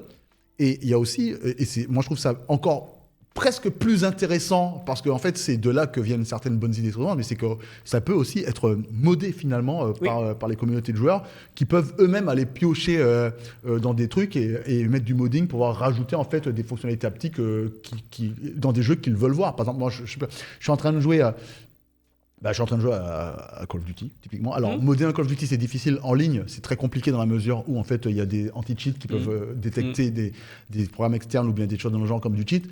Mais... tu savais pas. Voilà, maintenant, tu as appris quelque chose sur Newt. Mais ça permettra, en tout cas, dans certains jeux, je sais pas moi, un solo... Imaginons, GTA 6 sort sur PC, peut-être pas l'année prochaine, mais dans 2 ans. On veut des vibrations plus avancées, tu peux, en fait... Oui, tout à fait. Alors là, c'est la même chose. Vu qu'il y a nous un format d'encodage du effet, ce n'est pas codé, c'est sauvegardé et après playback. Vous pouvez aller ouvrir cet fichier et le modifier. Et donc aujourd'hui, déjà dans les jeux qu'on a lancés, ce n'est pas encore documenté, mais vous voulez aller récupérer les fichiers à l'intérieur d'un fichier, l'ouvrir avec notre Haptic Composer, qui c'est notre système d'édition de l'haptique, le modifier, et alors votre jeu, il aura les nouveaux fichiers une fois que vous le redémarrez. Donc c'est déjà modable aujourd'hui. Alors, j'étais en train de regarder un petit peu la présentation à laquelle je n'avais pas pu assister parce que j'étais pas là quand vous avez fait le truc à Lille. Et donc, alors, je sais pas, tiens, dans le chat, je vais vous poser la question, tiens. Parce que je sais qu'il y a deux écoles. Je me souviens plus avec qui j'en parlais à la rédaction qui me disait moi, je désactive les vibrations quand je joue, alors que moi, j'aime tellement les vibrations qu'il y a des jeux auxquels je jouais, par exemple, au clavier souris, et je préférais jouer à la manette, et je préférais jouer même précisément avec la manette DualSense parce que j'ai cette sensation d'immersion. Typiquement, Cyberpunk. Cyberpunk, typiquement, c'est le jeu. Quand il y a eu la compatibilité sur PC avec la DualSense, je suis passé en DualSense et en fait, moi, je ne peux pas revenir en arrière. Donc, moi, effectivement, je fais partie de ces gens où ce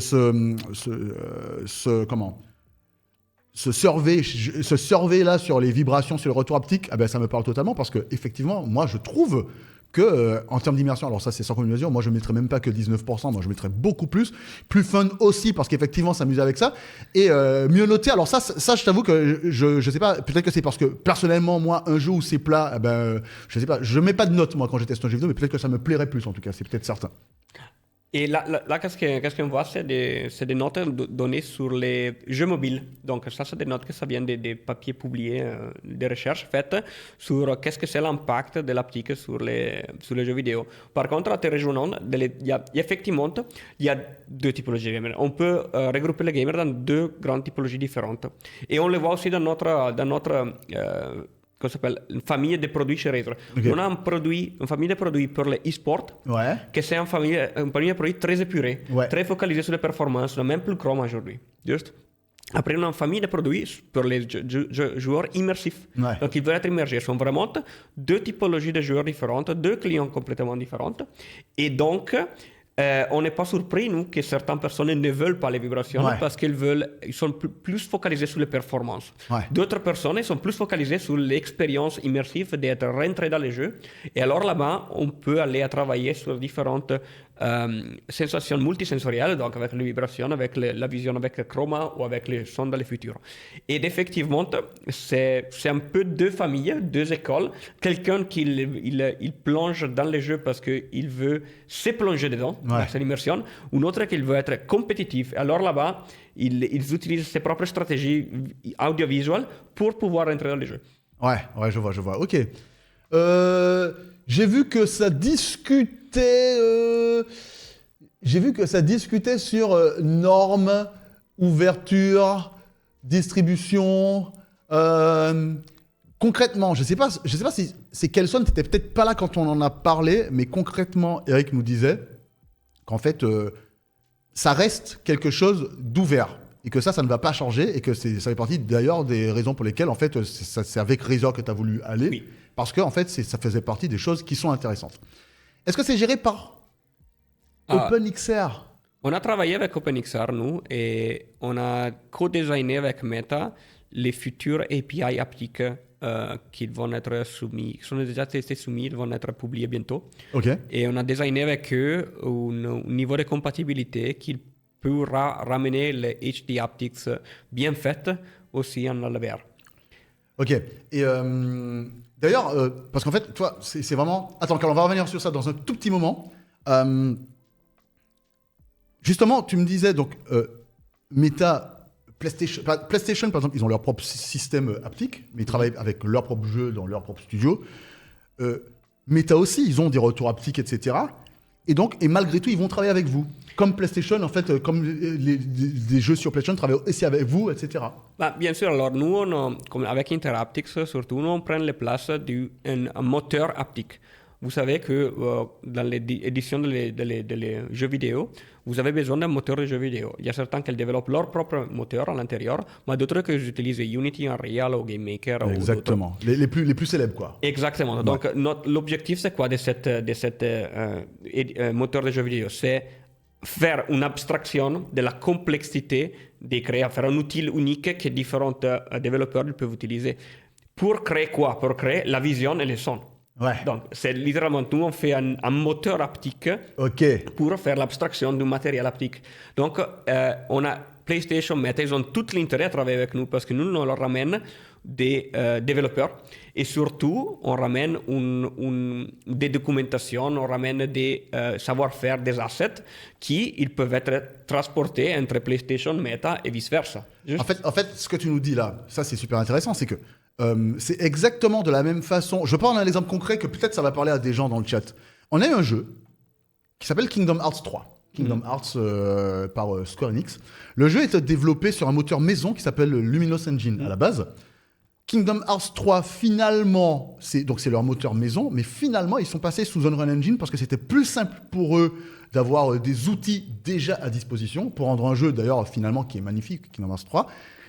Et donc, tu nous disais que les moteurs de jeux vidéo, de façon... Donc aujourd'hui, c'est le son et l'image, donc on parle de Unity, Unreal Engine, etc. On peut parler de Anvil, on peut parler de Dunia sur Ubisoft, on peut parler de Frostbite avec DICE Electronic Arts, par exemple, ou même BioWare aujourd'hui. On peut parler de plein de moteurs de jeux vidéo, mais qui sont... Donc il y a les moteurs maison et il y a les moteurs qui sont plus globaux et qui font leurs preuves. Hein. Unreal Engine, notamment, c'est un moteur dont on parle beaucoup avec le MetaHuman, avec ce genre de choses-là.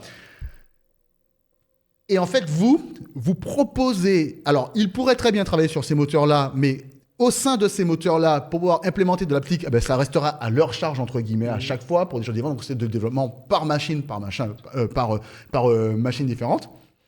Et vous, en fait, vous proposez simplement donc, une solution qui permet à tout le monde d'intégrer, en fait, la même chose partout.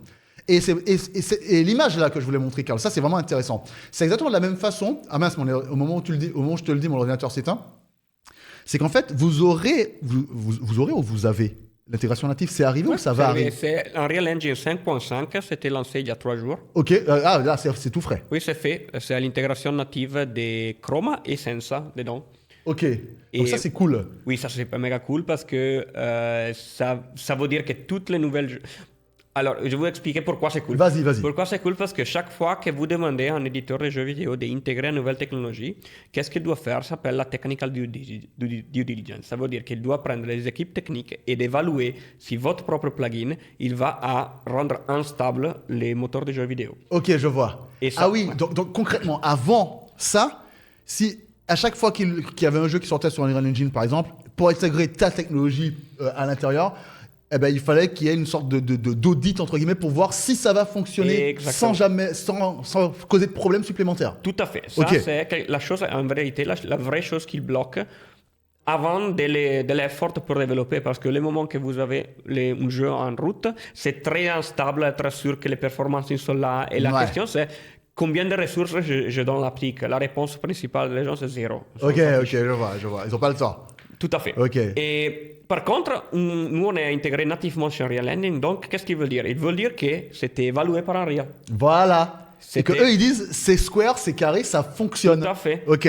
Et ça, c'est méga important. Donc, entre les jeux qu'on a déjà lancés, Final Fantasy, les autres qui utilisent cette techno, plus Unreal, ça veut dire que cette partie d'intégration, c'est disparu. Ouais, je vois. Donc, il n'y a plus les... due diligence technique à faire. Qu'est-ce que due diligence technique tu veux faire? On est dans un Unreal 5.5. Donc, voilà. C'est bon. Et en fait, ça me rappelle un peu l'arrivée à l'époque du DLSS dans Unreal Engine et dans Unity, où effectivement, on a eu... donc, il y avait des jeux qui étaient compatibles DLSS. Au fur et à mesure, ça arrivait de temps en temps. Et puis, à un moment donné, ils ont dit, en fait... directement, maintenant, au niveau du moteur, ça fonctionne. J'exagère un peu, mais c'est un truc activé et terminé, en fait, c'est validé, ça fonctionne. Et en fait, ça, c'est cool parce que pour l'ouverture, encore plus, parce qu'on a compris que c'était vraiment votre volonté chez Interaptix, pour l'ouverture, ça marche super bien et ça, c'est vraiment super, super intéressant. Et Unity, ça m'étonne pas qu'ils y étaient... Enfin, Unity, ils sont pas en natif. Ça veut dire, pourquoi il n'y a pas d'intégration native ici? Alors, Unity, on a les plugins. Ok. Donc, c'est téléchargeable gratuitement. La différence avec Unity, que souvent, c'est un peu plus compliqué avec Unity, faire des partenariats donnant-donnant. D'accord. Des partenariats où tous les deux partenaires, ils sont gagnants et ça fait un échange technologique. Ok, je vois. Est-ce que tu peux nous dire, par exemple, c'est quoi un échange technologique donnant-donnant avec Unreal Engine? C'est qu'eux, ils avaient un souci, c'était que là, Unreal Engine, c'est Sensa Chroma, qu'est-ce qu'ils ont intégré. Okay. Avec Chroma, nous allons à supporter dans le futur qu'est-ce qu'on appelle Windows Dynamic Lightning, que c'est l'appareil de Windows, Ouais. intégré nativement avec Chroma. Donc, qu'est-ce qu'ils sont intéressés, eux, c'est dire, avoir un plugin qui fait du Chroma Eraser et l'appareil. Ah, ça nous intéresse, on veut le distribuer partout. Ok. Donc, qu'est-ce que ça, c'est une échange donnant-donnant. Pour eux, c'était un problème, gérer toutes les RGB. Et donc, ils ont intégré cette plugin Chroma et Dynamic Lighting. Pourquoi il y a Aptix? Parce que Sensa et Chroma sont la même Voilà. SDK. Ouais, ok. Donc, pareil, ça facilite encore plus l'adoption parce que l'RGB et l'aptique sont vraiment la même chose. Donc, ça, c'est un échange donnant-donnant. Donc, on leur résout un problème à eux. Il nous garantit qu'il y a une distribution un peu plus large. Ok, je vois. Avec Unity, c'est un peu plus compliqué parce que Unity, la façon qu'Unreal fait l'argent, ce n'est pas avec Unreal. Unreal fait l'argent avec Fortnite. Ouais. Et Unity, ce qu'est un moteur de jeux vidéo, il n'a pas un cash cow, il n'a pas quelque chose, on peut dire, un contenu qui il leur paye les salaires. Ok, je comprends. Bah ouais, c'est pour ça désolé, je vais leur taper un peu dessus, mais c'est pour ça qu'ils ont essayé il y a quelques temps de faire des prix totalement dérisoires aux petits développeurs de jeux. Je sais pas combien ils demandaient à payer. Ils sont revenus en arrière, mais je sais plus. Dans le chat, vous saurez exactement de quoi je parle, mais il y a pas si longtemps que ça. Unity, ils ont été ils ont eu très mauvaise presse parce qu'ils ont voulu racketter en fait les développeurs qui travaillaient chez eux. La runtime fee, voilà, exactement. C'était en gros, au bout de 1 million de jeux qui tournaient, vous deviez donner de l'argent à Unity. En fait, ils sont revenus en arrière parce que ça a fait un bad buzz, mais phénoménal. Et d'ailleurs, c'est malheureusement les gens, en fait, les gens n'oublient pas, quoi. À partir d'un seuil de revenu de téléchargement, ouais, c'est ça. Dès que, alors, sur beaucoup de moteurs, quand ton jeu il marche à plus de je sais pas combien de millions d'unités, Unreal prend une ponction dessus, par exemple. Mais Unity, c'était beaucoup plus, C'était beaucoup plus vicieux, on va dire, que ça à l'époque. Moi, je peux pas m'exprimer comme vous pouvez bien imaginer. Moi, je le dis, c'était un move un peu pas très cool, quoi. Ok. Qu'est-ce que je voulais dire? J'avais un autre truc en tête. De quoi ils sont en train de discuter là depuis tout à l'heure? Ils sont en train de parler propriété. Un engine, un autre système économique, effectivement. Alors, moi, j'ai une question tout à fait basique pour toi. C'est quoi la suite? Oh. Alors ça, c'est une question piège. Je ne peux rien dire, guys. Il ne veut rien dire du tout. Est-ce qu'on peut imaginer... Alors, on est d'accord qu'on en parlait avec la rédaction là-haut, on est en train de réfléchir à est-ce qu'il existe des souris qui vibrent? En soi, c'est ridicule, dans la mesure où quand tu as une souris qui vibre, tu n'es pas précis, quoi. Je ne peux rien dire. Alors, qu'est-ce que je peux vous dire? Alors, sinon, il y a Jordan dans la chat qui va dire « Ah !» et virer. Non, mais t'inquiète. Non, là, qu'est-ce que je peux vous dire, c'est que qu'est-ce qu'on a nous dans la tête, c'est vraiment une immersion globale. Okay. La façon pour y arriver, c'est plutôt un choix tactique plutôt qu'un choix stratégique. D'accord. Ça veut dire qu'on va investir dessus, on va assez focaliser sur qu'est-ce que ça sera les meilleurs contenus de périphériques qui peuvent prendre de la valeur à propos des contenus qu'on va créer. Ok, donc en gros, exactement ce qu'on disait tout à l'heure, c'est-à-dire un périphérique qui existe déjà, et ce périphérique-là, en fait, vu qu'il existe aujourd'hui, du contenu qui va être rajouté dessus va lui donner de la valeur de façon très concrète. Exactement. Okay. Donc là, qu'est-ce que nous on peut vous garantir, c'est qu'on est en train de prototyper toutes les périphériques, tous les objets qu'on peut pour pouvoir trouver la formule convaincante pour pouvoir de la valeur du marché, pour éviter que ce soit du gimmick. Okay. Après, qu'est-ce qu'un autre pari dans le futur, c'est que la quantité de jeux, ça va augmenter dramatiquement. Ouais. Donc, le niveau d'acceptation d'un nouvel périphérique, ça s'abaisse. Ouais. Donc, aujourd'hui, on est parti sur Freya parce que c'est beaucoup plus facile à faire accepter. Ouais. Et peut-être dans le futur, si on aura 100, 200, 300 jeux compatibles, ça sera plus facile d'imaginer des périphériques un peu plus, on va dire, créatifs. Ouais. Oui, genre quand on aura des barrières qui vont sauter, les vestes dont on parlait, un plastron, que sais-je. Et encore mieux, qu'est-ce qu'on voudrait effectivement, vu que cette technologie c'est disponible pour les tiers, on veut donner l'opportunité à beaucoup de startups de construire de l'hardware en se basant sur notre contenu. Ok. Comme ça sera, imaginez, une société il fait une veste haptique et ils partent avec 300 jeux. Ouais, d'entrée de jeu, vu qu'il a du choix en fait. Exactement. Donc il peut piocher un petit peu partout. Il peut piocher les jeux et dire ok, moi j'ai fait ma veste pratique. Ouais. Et pourquoi vous devrez l'acheter? Il y a 300 jeux de Razer que ça fonctionne. Comme ça. Ok, je vois. Mais en fait, c'est presque. Alors, c'est une démarche, en tout cas, par défaut, depuis le début, en tout cas, au-delà même avant le rachat Razer, c'est une démarche que tu voulais vertueuse en fait, en réalité. Oui, tout à fait. Parce que tu voulais ouvrir ce qui te passionne à tout le monde. Bah, la vision que j'ai toujours eue, c'est, et ça c'est ma vision que ça m'a poussé depuis le début, c'est moi j'ai vu l'optique tout de suite comme un instrument créatif. Ouais. Moi j'ai vu comme, les toucher c'est un sens qui manque, mais surtout c'est une arme de création pour créer des histoires, de belles histoires qui sont créatives et que ça peut créer presque de l'art. Avec, ou contribuer à la création d'une œuvre d'art par un créateur. Et donc, ma question, c'est comment on fait à la ramener à tout le monde? Alors, quand on analyse les problèmes, il faut que chaque problème, ça saute.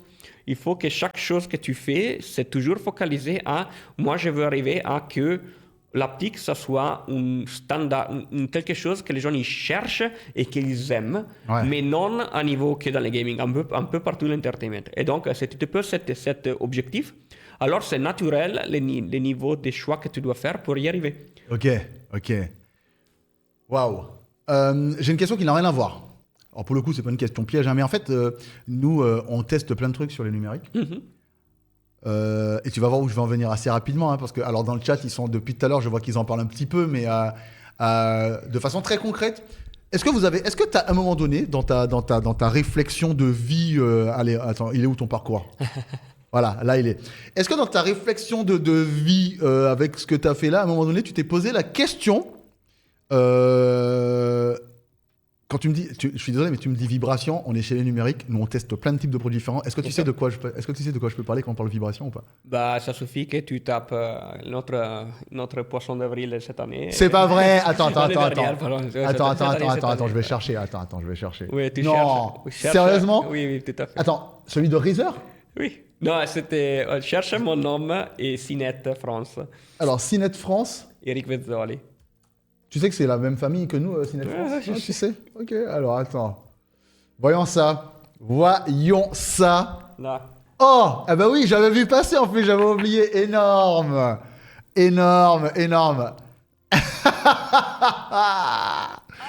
Exceptionnel. Le 1er avril, nanana.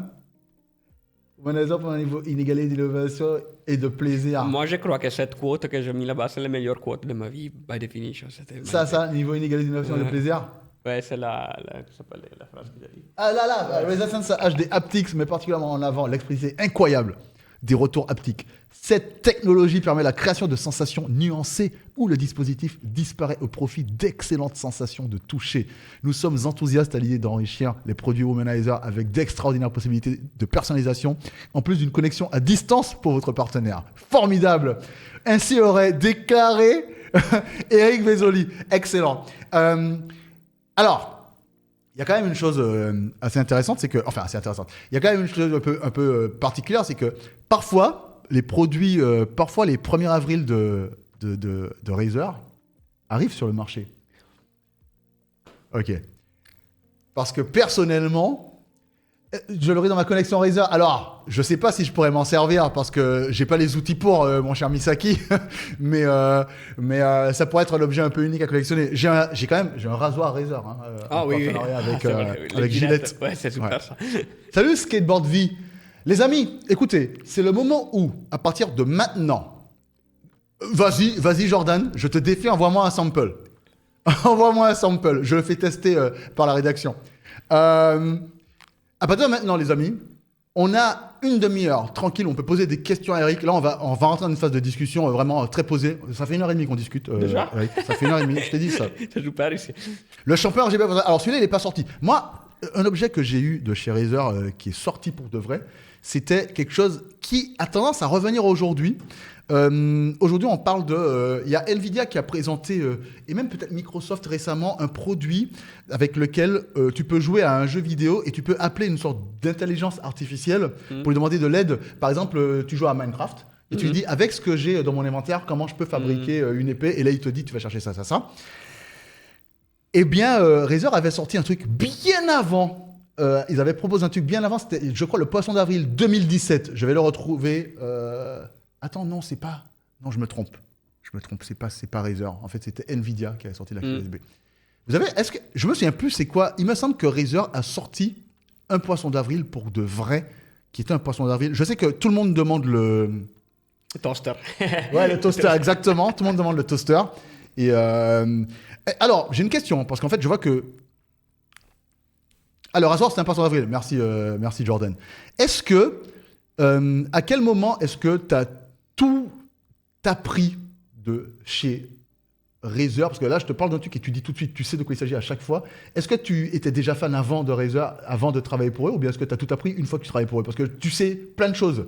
Je dis poisson d'avril, tu me dis toaster, je dis machin, tu sais de quoi on parle à chaque fois. À quel moment est-ce qu'il y a eu la bascule en fait? Parce que... Alors, moi j'étais un gamer quand j'étais ado. Ok. Et j'ai perdu ma vie sur World of Warcraft. Ok. Quand il est lancé. J'ai passé 2 ans à jouer, je pense, 16 heures par jour. Wow. Et après Ok. ces choses-là, j'ai décidé d'installer Linux et ne plus jouer. Okay? Ah, ok, ok. Donc, j'ai ok. fait un hiatus pour 15 ans. Et après, moi je suis une personne qui est extrêmement curieuse. Donc, le moment que Razer il a déclaré leurs intérêts, j'ai passé, je pense, 3 mois à faire que des recherches pour comprendre Ok. qui ils étaient. Ok. Et donc, j'ai appris tout ça après avec un Excellent. retour de leur lore. Excellent. Alors moi, qu'est-ce que j'étais fan de Razer? J'étais fan de leur mission unique. C'était For Gamers by Gamers. Donc les uniques sociétés qui vraiment ils arrivent sont les sociétés qui ils ont une mission et ils exécutent cette mission d'une façon d'excellence. Ouais. Et qu'est-ce que j'aime, c'est cette vision et focalisation sur une cible. Ça ne veut pas dire qu'on ne considère pas les autres, mais on est tous des joueurs.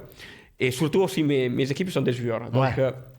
ça ramène à créer quelque chose pour eux-mêmes. Pour vous-même. Ben Ouais. oui, c'est toute la différence. Je sais plus avec qui j'en parlais, mais la dernière fois, je parlais d'une boîte où en fait, ils font un produit et tu as l'impression qu'ils ne l'essayent même pas tellement. Tu te dis, mais c'est pas possible. Pourquoi vous n'avez pas mis cette fonction basique là dans votre produit alors que n'importe quelle personne qui utilise votre produit se dit qu'il manque telle fonctionnalité de base? Tout à fait.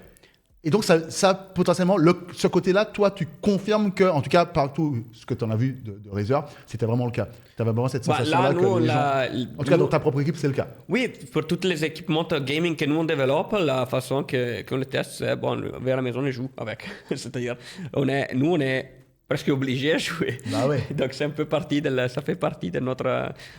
notre daily routine. Là, mon équipe, moi et mon équipe de design de l'optique, ils passent, je crois, leur journée à jouer aux jeux vidéo. Excellent. Écoute, je pense que... Est-ce que vous recrutez ou pas? Oui, en vrai, oui. Oh! J'ai deux positions ouvertes parce que sur la partie AI, un SDK développeur pour les IA et Ok. un product marketer pour les IA pour développeurs. Donc, si quelqu'un est intéressé, on a 2 positions ouvertes à Lille, chez nous. À Lille, hein. Super joli, on aura un nouvel bureau. Lille, c'est génial. Moi, j'y ai vécu pendant 10 ans.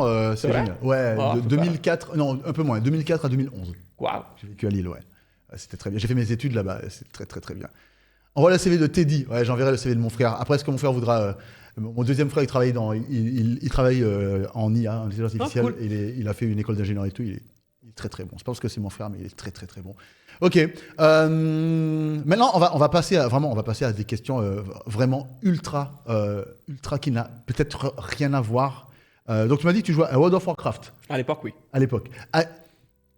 À quoi ressemble une journée? Tu m'as dit que tu travaillais beaucoup. Par exemple, là, tu étais en Asie, tu reviens Ouais. d'Asie là, à l'instant. À J'étais quoi au Japon, ressemble, là. à quoi ressemble une journée typique? Déjà, en fait, moi, je savais pas que tu habitais par ici, donc ça, c'est cool.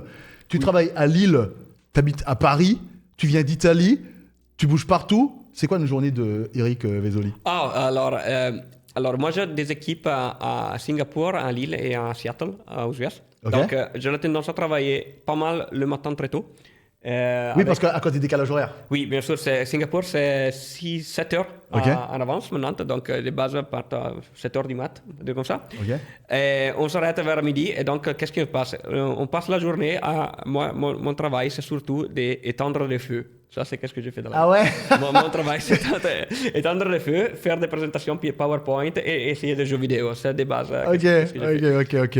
Alors, attends, Oli, je vais poser des questions, mais Comment ça, éteindre le feu? Genre... Alors, les moments où il y a différentes cultures, et dans une grande société, il y a différentes cultures, Ouais. les plus grands problèmes, ce n'est pas faire les choses. Les plus grands problèmes, c'est communiquer les choses dans une façon que ça soit compris je vois. et que ça soit développé. Donc, la grande différence entre un petit startup comme Interaptix et une société comme Razer, ce n'est pas les gens qui sont plus bons ou moins bons. C'est que Interaptix, c'est assez petite, on se partage quelque chose, ça se passe. Razer, c'est très grande, donc oui, les il y a différents... plein de rebonds. Oui, les rebonds, mais surtout, il y a aussi des cultures complètement différentes. Bah oui. Donc, ça prend du temps.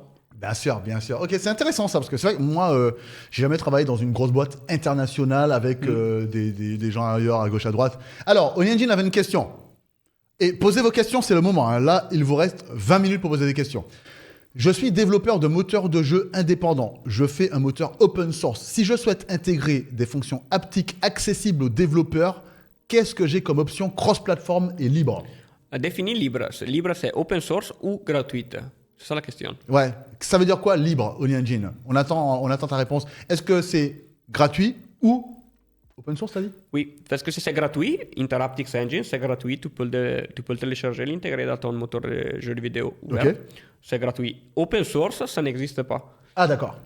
Ok, ça n'existe pas. C'est s'appelait Haptics quelque chose. Il y avait quelque chose d'open source. C'est mort parce que la raison que c'est mort, c'est très simple, c'est que il n'y avait pas une communauté alentour pour les maintenir et autant d'intérêts économiques pour pouvoir garantir le succès. Voilà. Ben oui, parce qu'en fait, c'est ce que tu me disais tout à l'heure, c'est que moi, j'ai posé la question de l'open source, justement, et c'est une question que j'aurais dû reposer tout à l'heure, que j'ai oubliée. Ben voilà, c'est clair. En fait, open source, Eric me disait que pour que quelque chose de partagé fonctionne bien en open source, il faut que ça puisse être maintenu. Pour que ça soit maintenu, il faut que ça soit donc partagé et que ça rapporte quand même de l'argent à la personne qui essaie de le maintenir en fait en état. Or, quand pour l'aptique, apparemment, c'est très compliqué. Enfin, tu l'expliques, mais tu peux leur expliquer, s'il te plaît, parce qu'en fait, je suis en train de raconter n'importe quoi. Alors, tu disais beaucoup mieux que moi et je suis en train de me perdre. Vas-y. Alors, l'open source, ça fonctionne dans deux façons. S'il y a des intérêts économiques alentour que cet open source ça existe. Par exemple, les lampes stack pour Internet, Linux, Apache, whatever, ça fonctionne. Pourquoi? Parce qu'il y a autant de sociétés qui se basent sur cet open source qui se soit partagé par différentes. Donc, la maintenance de ce logiciel, c'est un petit prix à payer pour les avantages économiques que tu as pour utiliser ce logiciel. Ok. En gros, c'est la balance entre de l'argent que tu reçois pour que ça puisse fonctionner et ce que tu dépenses pour le maintenir en fonction. Exactement. Okay. Donc, pour cette raison, dernièrement, Microsoft il a adopté l'open source. Pourquoi? Parce que c'était beaucoup moins cher à développer et supporter Linux que maintenir le propre système propriétaire pour faire des serveurs. Ok. Ça fonctionne comme ça. Pour l'aptique, les problématiques, c'est que les investissements pour maintenir un aptique open source sont énormes, donc ça veut dire littéralement monter ma boîte. Ouais. Et les gains économiques pour pouvoir que tu en tires à l'utiliser, réalistiquement, sont très mineurs. Ok, je vois. Et donc, il n'y a pas une balance ROI qui tient la route. Le max qui, effectivement, nous on a trouvé comme milieu, c'est que c'est tout gratuit, donc il n'y a pas de prix à payer. Ouais. Toutes les choses, ça se réinjecte dans la communauté, comme je disais, pour les assets de Final Fantasy qui sont disponibles pour toute la société. Ouais, donc ça, c'est la contrepartie. C'est la contrepartie. Okay. Et donc, ça, c'est la partie accès libre à les autres. Et ça vient où les soutenances? C'est effectivement Razer qui a l'opportunité de créer des dispositifs qui ils prennent davantage de cette engine, qu'ils augmentent l'immersivité, et donc ils peuvent vendre pour créer des retours économiques. Voilà, donc le retour économique, il est dans le cas de Interaptix, des Haptics en fait, pour le coup, en partage comme vous faites là avec vos SDK et tout, et Razer, c'est que l'argent elle est injecté par des produits. Oui, tout à fait. Donc en fait, c'est du vase communicant, quoi. Exactement. Et donc l'argent il est investi, il est réinjecté par les produits, et en même temps, les outils ils sont libres, et donc il y a la communication qui se fait. Et ça revient au niveau des produits parce que le produit gagne en valeur, comme on disait, parce qu'il va gagner en fonctionnalité, parce que sur le même produit, il va prendre de la valeur grâce aux différents trucs qui sont ajoutés dans le SDK au fur et à mesure que le temps passe. Tout à fait. C'est un cercle vertueux. Et donc l'autre objectif d'Interaptix, c'est au moins à terme qu'on est à l'équilibre. Ok. Donc on est à l'équilibre économique qu'on peut garantir que notre développeur, ils peuvent travailler sur ce moteur, qui ça sera gratuit, et garantir que toutes les autres peuvent l'utiliser. Ok. Super intéressant. Alors, question de Furia. N'hésitez pas. Hein. Eric, peut-il nous dire ou teaser des améliorations haptiques côté VR, ou au moins ce que tu aimerais voir, toi qui connais bien la VR. T'étais là au début, Furia, ou pas? Ah oui, t'étais là au début. Alors, je te dis juste ce qu'Eric a dit au début. Il a dit qu'il a quand même commencé à travailler sur de l'haptique avec des sortes de bagues qui prenaient 2 phalanges sur 3 doigts. C'est bien ça? C'était la dernière phalange. Oui, la dernière coupe de phalange. doigt. Ok, Ouais. la dernière phalange sur 3 doigts qui donnait la sensation de toucher, en fait, en réalité virtuelle. Tout à fait. Ça, c'est ce sur quoi tu avais travaillé au début avant de fonder Interaptix. Tout à fait. Alors, pour moi, la VR, c'est quelque chose d'assez particulier à faire. Parce que déjà, on distingue la VR et la AR, qui sont des choses complètement séparées. On commence à parler de la VR. Donc là, l'objectif, c'est faire l'immersion. Qu'est-ce que moi, je rêverais d'avoir? Je disais l'avant, c'est une combinaison qui est transparente, qui ne pèse rien et qui fait toutes les sensations optiques. Ouais. Ça, c'est pour le moment, malheureusement, non possible. Mais qu'est-ce que j'espérerais d'un jour avoir? C'est vraiment un peu des gants qui se sont vraiment moins engombrantes et, comment dire, difficiles à utiliser que les gants actuels. Ok, je vois. Donc ça, c'est un peu, pour moi, qu'est-ce que moi j'aimerais voir, c'est un vrai gant que quand on ressent un peu sur toute la partie interne de la main, qu'on peut ressentir les contacts et ça me donne aussi l'opportunité de créer des sensations assez rapides. Ok. Un peu la haptex, sans savoir les pompes sur les dos derrière, choses comme ça. Ouais, je vois. Effectivement, moi j'avais essayé il y a longtemps, hein, c'était avec la RATP, donc ils avaient une sorte de gant mais qui permettait d'améliorer la force. Donc c'était comment c'était une sorte d'exosquelette où quand tu prenais quelque chose et que tu tenais comme ça amplifiait le mouvement de préhension, tu vois. Et effectivement, ça marchait bien, hein, mais j'avais un sac à dos avec, je sais pas trop quoi, du calcul dans mon dos et ce genre de choses.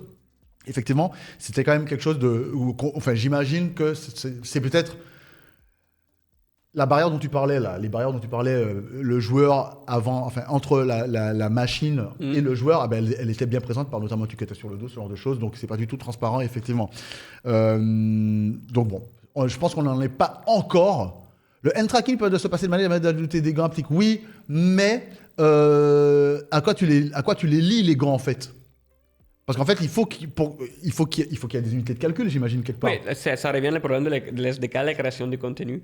C'est-à-dire, OK... Ah oui, l'unité de calcul est diminuée grâce au SDK avec MPEG, avec la compression, ce genre de choses ou pas? Alors, oui, mais la complexité en plus qu'il y a quand il y a les mains, c'est le système d'interaction. Donc, c'est quoi le moteur d'interaction? Parce que l'aptique de les mains, c'est un input-output. C'est-à-dire, moi, j'ai fait un geste de préhension. Ouais. Et après, ce geste de préhension me redonne de l'aptique, elle me revient après. Donc, c'est un input-output.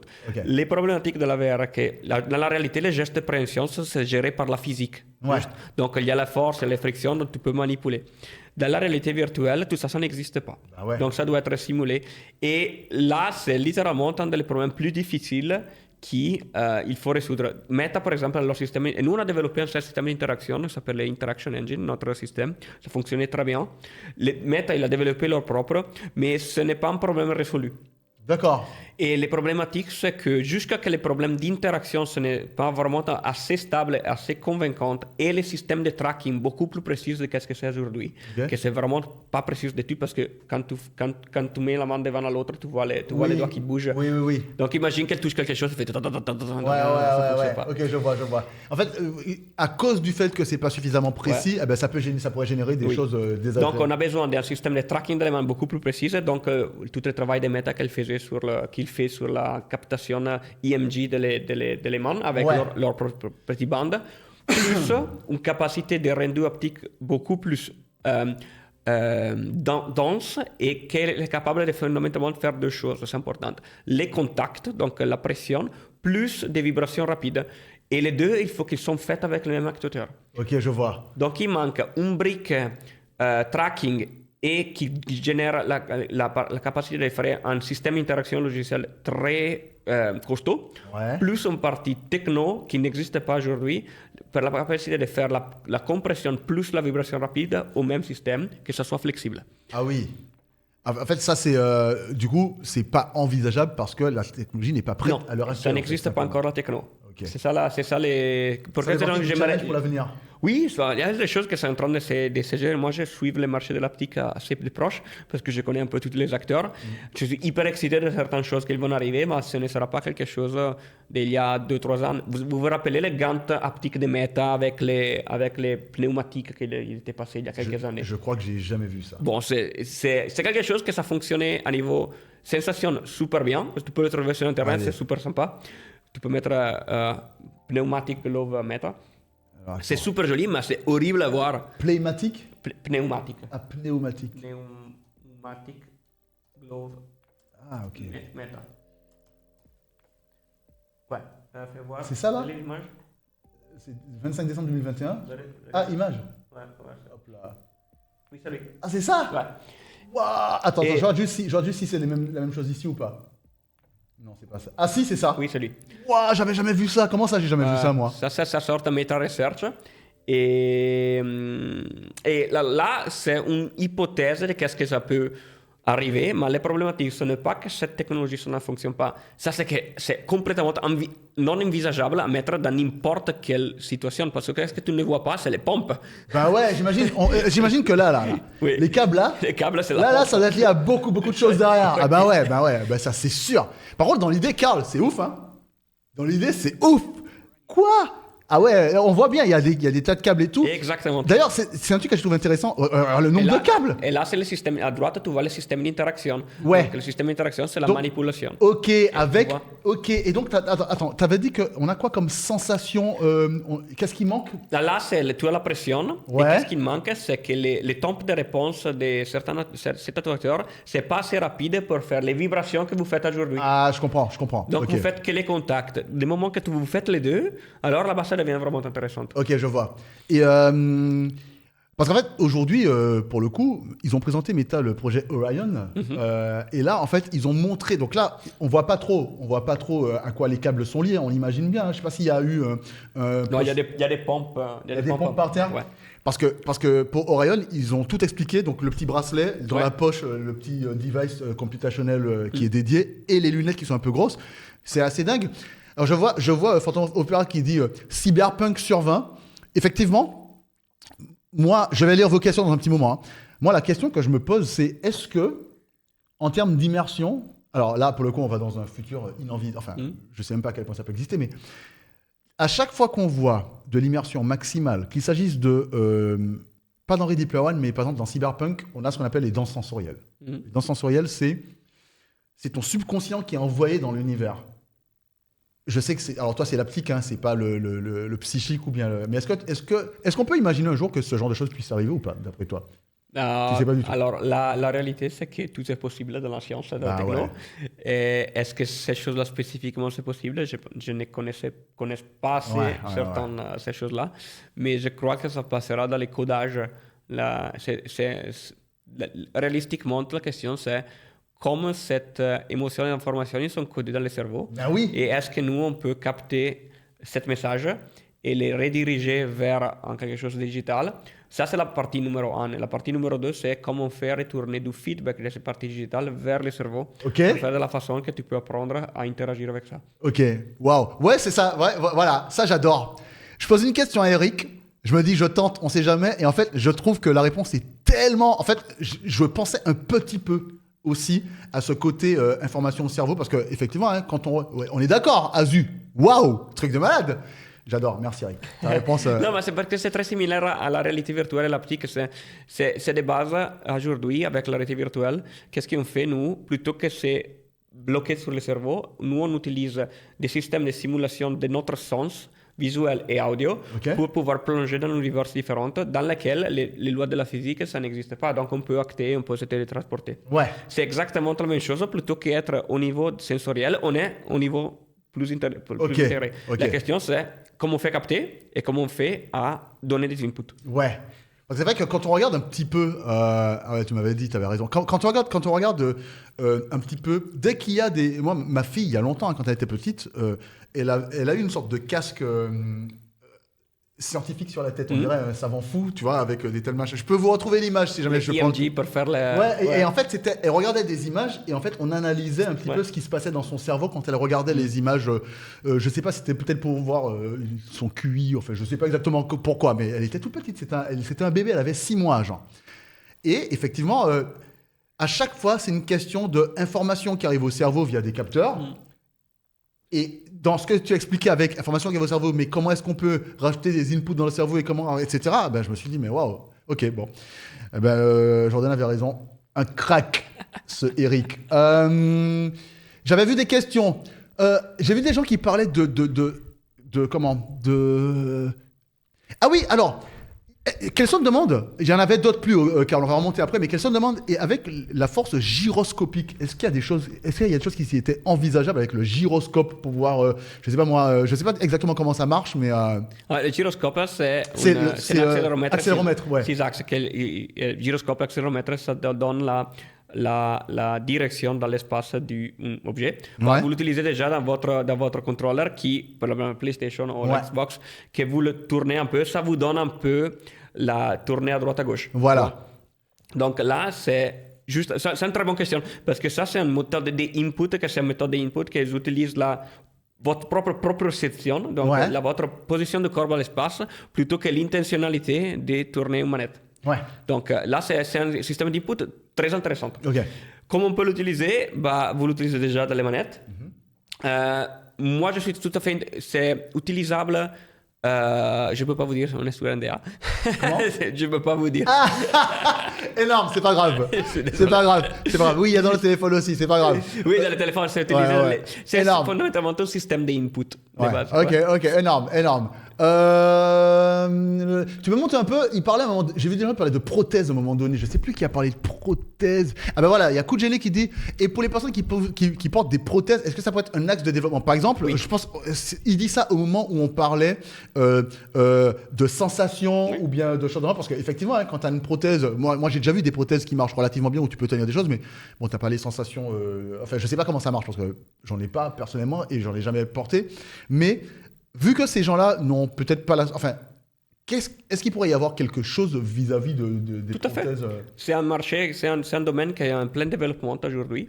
Il y a fondamentalement deux façons de faire les sensations de toucher avec les prothèses. Donc, tu as besoin, premièrement, des senseurs au bout de ta prothèse pour récupérer les points de contact. Juste parce que la façon que la prothèse fonctionne, ça mimique la main normale parce que qui l'était amputé, il savait déjà comment l'utiliser. Ouais. Et de base, qu'est-ce qu'ils vont apprendre? Ils vont apprendre, vu que les muscles de la main ils sont tous dans l'avant-bras, ils vont apprendre comme méta en EMG, donc ils vont récupérer les signaux musculaires pour aller reconstruire les mouvements de la main prothèse. Ah oui, donc le signal que tu savais déjà faire sans ta main, ah ben, même si tu n'as pas ta main, tu l'envoies en voulant le faire. Exactement. Okay, ça, c'est l'input. Et Meta, avec sa bande, il n'a rien inventé. Il a appliqué la réalité virtuelle, mais ça base sur le même principe. D'accord. Donc, qu'est-ce qui se passe? Tu as besoin de ça. Donc, imagine que tu as les mouvements corrects. Après, tu as des sensors, donc tu as des messages. Il y a deux façons de faire, la façon facile et la façon difficile. Commençons la façon difficile, que c'est la façon plus cool. Donc, vu que tu as la main amputée, tu as accès à les nerfs ici. Oui. Donc, de base, qu'est-ce qu'ils vont créer? Ils vont créer des électrodes qui vont donner des feedbacks à les nerfs. C'est quoi le challenge? La distribution des nerfs en fonction des doigts, c'est complètement différent de chaque personne. Ah, pour chacun. Donc en fait, ok, d'accord. Donc c'est pas un schéma basique et tout le monde. Non, c'est parce que chaque personne il a aussi la distribution des choses dans le corps, c'est by chance. Tu vois. Comme les feuilles des arbres sont à distance similaire, mais si tu te rapproches... Ok, je vois. Excellent. C'est la façon difficile. Pourquoi c'est difficile? Parce que les contacts entre les nerfs et des électrodes métalliques, ce n'est pas stable dans le temps. D'accord. Ah, donc, ça se détériore. Ça détériore. Après, c'est un custom work. Chaque custom work, c'est cher. La deuxième façon, que c'est très intéressant, moi je trouve extrêmement intéressante, c'est que tu vas placer des actuateurs, par exemple ici, qui sont séparés, qui sont connectés avec les senseurs. Donc, qu'est-ce qui se passe? Il se passe que la personne, vu que les cerveaux c'est plastique, tu vas réapprendre que les toucher ici, ça sent une touche ici. Et donc, la personne, il va à réapprendre que pour manipuler, elle va utiliser effectivement cette sensation locale pour créer cette sensation. Et aujourd'hui, il y a une boîte qui fait ça, ça s'appelle Psionic. C'est une boîte, c'est un pourrais dire presque un ami, qu'il a fait l'MIT, PSY Psionic, il développe cette prothèse fantastique, vraiment pas chère, avec des actuateurs ici sur la poitrine, entre guillemets. Oui, c'est eux. Ok. Attends, donc quand tu dis il faut réapprendre, c'est-à-dire qu'en fait, si tu sais que ça fait ça et que ça fait ça, ah ben, désormais ton cerveau va Ça être vient d'être malléable. rapide. C'est comme apprendre à utiliser Mais un bien contrôleur sûr, pour bien sûr. bouger un personnage, c'est la même chose. Ok, mais par contre, ça veut dire que tu n'as qu'une seule main. Ou alors tu réapprends en faisant autre chose, genre ça fait ça, et puis ça fait ça. C'est un peu similaire, tu vois. Imagine que ça c'est ta surface, tu peux remettre ta surface ici. D'accord. Et donc, l'unique chose que tu dois faire sur ton cerveau, c'est réformer, que tu t'attends d'avoir les sensations ici, mais tu la ressens là-bas. Et ça se fait très rapidement. Donc, tu aurais presque les mêmes sensors, ils auront un actuateur que ça s'est détourné. Ça s'appelle Reported Haptics. Ok. Et ça fonctionne hyper bien. Et Ok. surtout, c'est beaucoup moins compliqué parce que tu n'as pas besoin de faire des interfaces avec les nerfs. Ouais. Waouh. Est-ce qu'on a des vidéos? On a peut-être des vidéos. Moi, je veux voir une vidéo, moi. C'est un peu fou parce qu'eux, ils font les vidéos pour les militaires, donc ils tirent leurs mains sur les choses. Ah ouais. Ça c'est un main robotique développé par un ingénieur de l'MIT et que ça coûte vraiment très très peu. Et ça, c'est en train de révolutionner la prothèse, le marché de la prothèse. Excellent. Si ça veut bien lancer, je sais pas. Ouais. Ça rame. Ah. Et c'est très américain. Hein.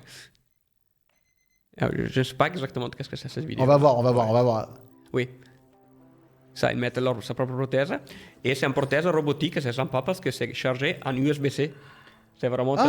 ok. Tu la recharges en USB-C, ok. Tout à fait. Et c'est une prothèse qui a à l'intérieur tous les senseurs. Elle, par exemple, il n'a pas les actuateurs. Ouais. Ou peut-être il a un actuateur unique ici. Et effectivement, ça fonctionne très très bien. Mais moi, je voulais voir comment... Ouais. On voit qu'elle ferme la main. Oui. Mais moi, je voulais voir comment ça... Je pense qu'est-ce qu'elle a, c'est un actuateur ici dans les bras. Ouais, que dans ça son vibre. bras. Ok. Donc elle sent les contacts. Ok. Donc elle sait s'il a les contacts ou pas. Excellent.